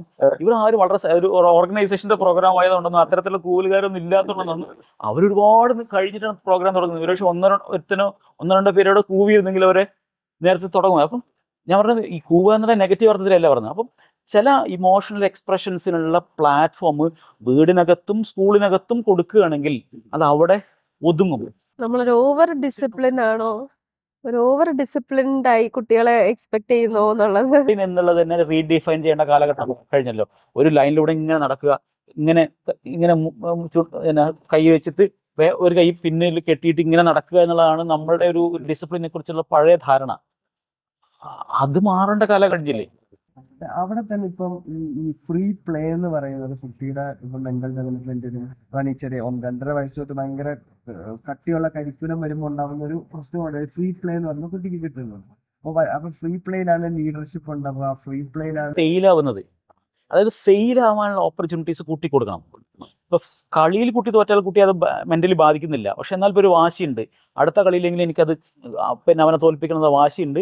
അത് പോസിറ്റീവായ വാശിയാണ്, കുട്ടിക്ക് ഒരു മെന്റൽ സ്ട്രെങ്ത് കൂടുകയാണ്. പക്ഷെ അവന്റെ മെന്റൽ സ്ട്രെങ്ത് കൂടുന്നു, പിന്നെ അവന്റെ കോൺഫിഡൻസ് ലെവൽ കൂടുന്നു, അവനൊരു എയിമും വരുന്നു. പക്ഷെ നമ്മൾ പരീക്ഷ തോൽക്കുക എന്നുള്ളത് എന്തോ വലിയ സംഭവമാക്കി വെച്ചിരിക്കുന്നു. ഞാൻ പറഞ്ഞല്ലോ, എൻ്റെ സ്കൂളിൽ ഞാൻ മുമ്പ് വർക്ക് ചെയ്ത സ്കൂളിൽ 2 കുട്ടികളെ, അവർ ട്വിൻസാണ്. അപ്പോൾ മുൻപ് പഠിച്ച 9th വരെ പഠിച്ച സ്കൂളിൽ അവർ പറഞ്ഞു, പാരന്റിനോട് വിളിച്ചിട്ട് പറഞ്ഞു, ഒന്നെങ്കിൽ കുട്ടി 9th തോൽക്കണം, അല്ലെങ്കിൽ കുട്ടി നിങ്ങൾ TC വാങ്ങിച്ചു പോകണം. അപ്പോൾ അവർ അവിടുത്തെ ഒരു അത്യാവശ്യം നല്ല പിന്നെ റിച്ച് ആയിട്ടുള്ള വെൽ ഓഫ് ആയിട്ടുള്ള ഒരു ഫാമിലിയിലെ കുട്ടികളാണ്. അപ്പോൾ അവരെ സംബന്ധിച്ചിടത്തോളം കുട്ടി തോൽക്കുക എന്നുള്ളത് അവർക്ക് ആക്സെപ്റ്റബിൾ അല്ല. അവർ മിക്കവാറും എല്ലാ സ്കൂളും പോയി. ബട്ട് അവരാരും ഇത്ര ഈ പിന്നെ അക്കാഡമിക് കണ്ടീഷനിൽ ഒരു കുട്ടിയെ എടുക്കാൻ 10th ഡയറക്റ്റ് അഡ്മിഷൻ എടുക്കാൻ തയ്യാറില്ല. എൻ്റെ അടുത്ത് വന്നു, ഞാൻ പറഞ്ഞു നിങ്ങൾ അഡ്മിഷൻ എടുത്തോളൂ, ഒരു പക്ഷേ തോറ്റാൽ നിങ്ങൾ ഓൾറെഡി തോൽക്കുമെന്ന് ഉറപ്പിച്ചിട്ടുള്ള പേരൻസ് ആണല്ലോ, നിങ്ങൾക്ക് അത് ആക്സെപ്റ്റഡ് ആണ്, ഒന്നും പ്രത്യേകിച്ച് സംഭവിക്കില്ല. പക്ഷെ ആ കുട്ടി ജയിച്ചാലോ, അത് ആ കുട്ടിയുടെ ലൈഫിൽ ടേണിംഗ് പോയിന്റ് ആവില്ലേ. അടുത്തു, ആ കുട്ടികൾ ജയിച്ചു, ഇന്ന് അവർ MBBS കഴിഞ്ഞു, ഇപ്പൊ അവർ PG ചെയ്ത് കല്യാണമൊക്കെ കഴിച്ച് സുഖമായി ജീവിക്കുന്നുണ്ട്. ശരിക്കും ഈ ഒരു കറേജ് ആണ് ടീച്ചേഴ്സിനും പേരൻസിനും ഒക്കെ വേണ്ടതല്ലേ. അപ്രോച്ച് ചെയ്യാത്ത പ്രശ്നമാണ്. നമുക്ക് എന്താ നഷ്ടം വരാനുള്ളത്? കുട്ടി തോറ്റാൽ എന്ത് സംഭവിക്കും? പാരന്റും കൂടെ അറിയുന്ന കേസാണല്ലോ. ആ കുട്ടി ഒരിക്കലും ഒരു 9ാം ഇപ്പൊ കുട്ടി അവിടെ തോറ്റിട്ടുണ്ടെങ്കിൽ പോലും ഒരു 9ാം ക്ലാസ്സിലെ ഒരു പ്രശ്നം കൊണ്ടല്ല, അവൻ എവിടേക്കോ LKG തൊട്ട് ആ കുട്ടി അവിടെ പോയിട്ട് അവന് 9ാം ക്ലാസ്സിൽ ജയിപ്പിക്കേണ്ട ഉത്തരവാദിത്തം, ജയിപ്പിക്കാൻ നല്ല കുട്ടിയെ കേപ്പബിൾ ടു വിൻ എന്നുള്ളത്. അങ്ങനെ ഇപ്പൊ എനിക്കിപ്പോ NIT ഒരു പ്രൊഫസർ മൂപ്പര് പറയുന്ന ഒരു ബേസിക് പോളിസി എന്ന് വെച്ച് കഴിഞ്ഞാൽ, ഒരു NIT ഒരു എൻട്രൻസ് എഴുതി വന്നൊരു കുട്ടിയെ, അതായത് അവിടെ ഒരാള് തോക്കാൻ പാടുന്നു. ഇവിടെ ഇപ്പൊ ഒരു CO DO ഒന്നും കിട്ടിയിട്ട് അയാൾ അതും വെച്ചിട്ട് എന്ത് ചെയ്യാൻ പോകുന്നില്ല, ഭയങ്കര മലയെന്ന് മലപ്പം. പക്ഷെ ആ CO DO എങ്കിലും കിട്ടിയിട്ട് കുട്ടി ജയിക്കാനുള്ള ഉത്തരവാദിത്തം ആർക്കുണ്ട്? ഒരു പ്രൊഫസറിനുണ്ട്. അല്ലെങ്കിൽ അവൻ തീരെ എന്താ പറയാ കോളേജിൽ കയറാതെ അങ്ങനെ നടക്കണം. ഒന്നിനും പാർട്ടല്ലെങ്കിൽ ഓക്കെ. ഞാൻ അധ്യാപകരോട് പറയുന്ന കാര്യം അതാ, നിങ്ങളുടെ ക്ലാസ്സിനകത്ത് കുട്ടി പ്രശ്നം ഉണ്ടാക്കുന്നുണ്ടെങ്കിൽ നിങ്ങളുടെ ക്ലാസ്സിൽ എന്തോ ബോറാണ് അവർക്ക്. അപ്പൊ നിങ്ങളാണ് ട്യൂണിങ് മാറ്റേണ്ടത്, നിങ്ങളുടെ ടീച്ചിങ് സ്റ്റൈൽ മാറ്റണം. ഈ പറയുന്ന പ്രശ്നം ഉണ്ടാക്കുന്ന കുട്ടികൾക്ക് കൂടി ആകർഷകമാവുന്ന രൂപത്തിലുള്ള സ്ട്രാറ്റജി നിങ്ങൾ ചേഞ്ച് ചെയ്യാത്തടത്തോളം കാലം നിങ്ങൾ ക്ലാസ്സിനകത്ത് കൂവലുണ്ടാവും. കുട്ടി പരാജയപ്പെടുന്നതിലും കുട്ടിയുടെ ബിഹേവിയർ മോശമാവുന്നതിലും നിങ്ങൾക്കും കൂടെ പങ്കുണ്ടല്ലോ. ആസ് എ ക്ലാസ് ടീച്ചർ നിങ്ങൾക്കും അവനെ നെർച്ചർ ചെയ്യുന്ന ഉത്തരവാദിത്തം ഉണ്ട്. അപ്പം നിങ്ങളുടെ എന്തോ ഒരു ഫാൾട്ട്, ഞാൻ പറയും ആസ് എ പ്രിൻസിപ്പൾ എൻ്റെയും കൂടി ഉത്തരവാദിത്തമാണ് അത് നമ്മൾ ആക്സെപ്റ്റ് ചെയ്തേ പറ്റുള്ളൂ. പിന്നെ ഇപ്പം ഈ ഫ്രീഡത്തെ കുറിച്ച് പറഞ്ഞല്ലോ, ഇപ്പോൾ റീസെൻ്റ്ലി ഉണ്ടായ പിന്നെ വെറ്റിനറി യൂണിവേഴ്സിറ്റിയിൽ ഉണ്ടായ ഇഷ്യൂ, ഒരു കുട്ടിയുടെ പിന്നെ റാഗിങ്ങുമായിട്ട് ബന്ധപ്പെട്ട് കുട്ടി സൂയിസൈഡ് ഒക്കെ ചെയ്തു. വെറ്റിനറി യൂണിവേഴ്സിറ്റിയിൽ അഡ്മിഷൻ കിട്ടണമെങ്കിൽ നീറ്റിൽ എത്ര ഹൈ സ്കോർ വരണം? അതേ ഹൈ ബ്രില്യൻ്റ് ആയ കുട്ടികളല്ലേ അവർ അഡ്മിഷൻ എടുക്കുന്നത്. അപ്പോൾ ഒരുപക്ഷെ അവന് ഇതുവരെ കിട്ടാത്ത ഒരു സ്വാതന്ത്ര്യം അവിടെ യൂസ് ചെയ്താണ് അവന്. അപ്പം അതിനെ യഥാർത്ഥത്തിൽ അവൻ്റെ സ്കൂളിംഗ് കാലഘട്ടത്തിലൊന്നും പിന്നെ പ്രോപ്പറായിട്ട് അവൻ്റെ ഇമോഷൻസിനെ പിന്നെ ഉപയോഗിക്കാൻ, കൃത്യമായിട്ട് ഹെൽത്തിലി ഉപയോഗിക്കാനുള്ള അവസരങ്ങൾ അവൻ ഒരുക്കി കൊടുത്തില്ല. അവന് വെറും ഒരു പഠിപ്പിസ്റ്റ് മാത്രമായി പോയി.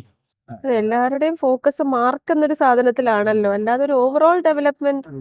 അതെ, അവരുടെ ഇമോഷൻസിനെ എങ്ങനെ ഹാൻഡിൽ ചെയ്യണം, അവരുടെ ഒരു ഓവറോൾ ഡെവലപ്മെന്റ് എങ്ങനെ, വാല്യൂസ് എങ്ങനെയെന്നുള്ളതിലുപരി ആ മാർക്ക് എന്നുള്ളതിലെ ഫോക്കസ് വരുമ്പോഴാണ് school as A centre of social development, emotional development and behavioural development, ഇതിൽ ഫോക്കസ് ചെയ്ത് പോയാൽ വിത്ത് കൊളാബറേഷൻ ഓഫ് പേരൻസ്. ഒറ്റയ്ക്ക് സ്കൂളിന് പറ്റില്ല. ഇവർ മാത്രമല്ല, സൊസൈറ്റിയും ഇപ്പൊ എൻ്റെ അടുത്ത് ഒരു പേരന്റ് വിളിച്ചിട്ട് ഇങ്ങനെ ചോദിച്ചു, എറണാകുളത്തെ ഒരു പ്രധാനപ്പെട്ട ഒരു പ്രൈവറ്റ് കോളേജില് എങ്ങനെയുണ്ട്, എഞ്ചിനീയറിംഗ് കോളേജ്. മെസ്സേജ് എങ്ങനെ ഉണ്ടെന്ന് ചോദിച്ചു. ഞാൻ പറഞ്ഞു അവർക്ക് കൊള്ളാം, എത്ര റാങ്ക് ഉണ്ട്. ഇപ്പൊ റാങ്ക് വെച്ചിട്ട് കുട്ടിക്ക് ഇപ്പൊ ഒരു CPയിലോ അല്ലെങ്കിൽ ഒരു PTയിലോ അഡ്മിഷൻ കിട്ടും. അപ്പൊ എന്താണ് അവിടെ എടുക്കാനല്ലേ, അവിടെ എന്തെങ്കിലും നോക്കാം. അത് കുട്ടിക്ക് ഒരുപാട് സ്വാതന്ത്ര്യം. ഇവിടെ ആകുമ്പോഴത്തേക്കും നല്ല സ്ട്രിക്റ്റ് ആയിട്ട് പഠിപ്പിച്ചത്. അപ്പൊ ഞാൻ പറഞ്ഞു കുഴപ്പമില്ല, പ്രശ്നമൊന്നുമില്ല, നിങ്ങളൊരു കാര്യം ചെയ്തോളൂ, അവിടുത്തെ ഇത് കഴിഞ്ഞിട്ട് കോഴ്സ് കഴിഞ്ഞിട്ട് എന്ത് ചെയ്തോളൂ, കുട്ടിയെ കല്യാണം കഴിപ്പിച്ചിട്ട് നിങ്ങൾ ഒന്നുകിൽ പ്രാർത്ഥിക്കാം, നിങ്ങൾ എന്താ പറയാ അതേപോലെ ഒരാളെയും കൂടെ പ്രിൻസിപ്പളായിട്ട് കിട്ടിയിട്ട് അവർക്ക് തന്നെ ഒരു എന്താ പറയാ ഒരു ജോലി സ്ഥലം കൂടെ ഉണ്ടാക്കിയിട്ട് ഇതേപോലെ സ്ട്രിക്റ്റ് ആയിട്ട് അവിടെ വളർത്തുക. പിന്നെ വീട്ടിൽ ഇവരെ നോക്കാൻ വേണ്ടി ഒരു അധ്യാപകരെ വല്ല അവിടെയും ഏർപ്പെടുത്തുക. കാരണം ജീവിതകാലം മുഴുവൻ ഇവരെ ആരെങ്കിലും മോണിറ്റർ ചെയ്താലേ ഇവർ നല്ലപോലെ ജീവിക്കും. ഒരു സ്വാതന്ത്ര്യം ഇവർക്ക് കൊടുത്താൽ ഫെയിലായി പോകുമെന്ന് പേരന്റ് ആദ്യമേ എന്ത് ചെയ്യപ്പെടുകയാണ്. അതുകൊണ്ടൊക്കെയാണ് ഇവര് പിന്നെ മാരീഡ് ലൈഫിലും പരാജയപ്പെട്ടു പോകുന്നത്. അവർക്ക് പ്രശ്നത്തെ മാനേജ് ചെയ്യാൻ കഴിയുന്നില്ല, അവരുടെ ഇമോഷൻസിനെ കൺട്രോൾ ചെയ്യാൻ പറ്റുന്നില്ല. അത് ഇവര് സ്കൂളിൽ നിന്ന് പഠിക്കേണ്ടതായിരുന്നല്ലോ, അതും കിട്ടിയില്ല. ചെറിയ ഏജ് തൊട്ട് സ്വാതന്ത്ര്യം കൊടുത്താൽ സ്വാതന്ത്ര്യം എങ്ങനെ ഹാൻഡിൽ ചെയ്യണം എന്നുള്ള മോറൽ വാല്യൂ എഡ്യൂക്കേഷൻ കൊടുത്ത് ഈ സ്വാതന്ത്ര്യം കുട്ടികൾക്ക് നിഷേധിക്കുകയും ആസ് എ പാരന്റ് എല്ലാ സ്വാതന്ത്ര്യം കൂടെ അതായത് അവൻ ആവശ്യപ്പെടുന്ന ഒക്കെ വാങ്ങിക്കൊടുക്കുക എന്നുള്ളൊരു സ്വാതന്ത്ര്യമുണ്ട്. അതും വല്ലാണ്ട് കുട്ടികൾ നശിപ്പിക്കുന്നുണ്ട്. ആകെ കുട്ടികൾക്ക് കിട്ടുന്ന ഫ്രീഡം അതിലാന്ന് തോന്നുന്നു. ഇന്നത് ഡിമാൻഡ് ചെയ്യുക, അത് കിട്ടുക. എന്തെങ്കിലും ഡിമാൻഡ് ചെയ്യാൻ കാത്തിരിക്കുക പല രക്ഷ എന്തെങ്കിലും വാങ്ങിക്കൊടുക്കാൻ. അവനൊന്നും പറഞ്ഞില്ലല്ലോ. അപ്പോൾ ഓൾ ടുഗെദർ നമ്മൾ പേരൻസും ടീച്ചേഴ്സും സൊസൈറ്റിയും ഒരുമിച്ച് എടുക്കേണ്ട ഒരു തീരുമാനവും ഒരുമിച്ച് എടുക്കേണ്ട ഒരു വർക്കുമാണ് അടുത്തൊരു തലമുറയെ നന്നായിട്ട് വാർത്തെടുത്ത് കൊണ്ടുവരിക എന്നുള്ളത്. അത് നമുക്ക് ഒരുമിച്ച് എടുക്കാം അല്ലേ, ഓരോരുത്തർക്കും. ഇപ്പൊ നമ്മളിപ്പോ കോവിഡ് കാലത്ത് പിന്നെ സ്കൂൾ തുറന്നപ്പോഴാണ് സൊസൈറ്റി ഓണായി തുടങ്ങിയത് അല്ലേ. നമുക്ക് തന്നെ അത് കൺവിക്ഷൻ ഉണ്ട്. അതുവരെ സ്കൂൾ തുറക്കുന്നത് വരെ നമ്മളെല്ലാവരും ലോക്ക്ഡൗണിലായിരുന്നു. സ്കൂൾ തുറന്ന ശേഷമാണ് കംപ്ലീറ്റ് ലോക്ക്ഡൗൺ ഒഴിവായത്. അത് നമ്മുടെ എല്ലാ പ്രത്യേകിച്ച് നമ്മൾ ഒരു കേരളീയ സമൂഹത്തിൽ പ്രത്യേകിച്ചും നമ്മുടെ എല്ലാ വ്യവഹാരങ്ങളും സ്കൂളുമായിട്ടും അക്കാഡമിക് ലൈഫുമായിട്ട് കണക്റ്റഡ് ആണ്. അതേ അപ്രോച്ച് തന്നെയാണ് ഈ കുട്ടികളുടെ നേർച്ചറിങ്ങിലും.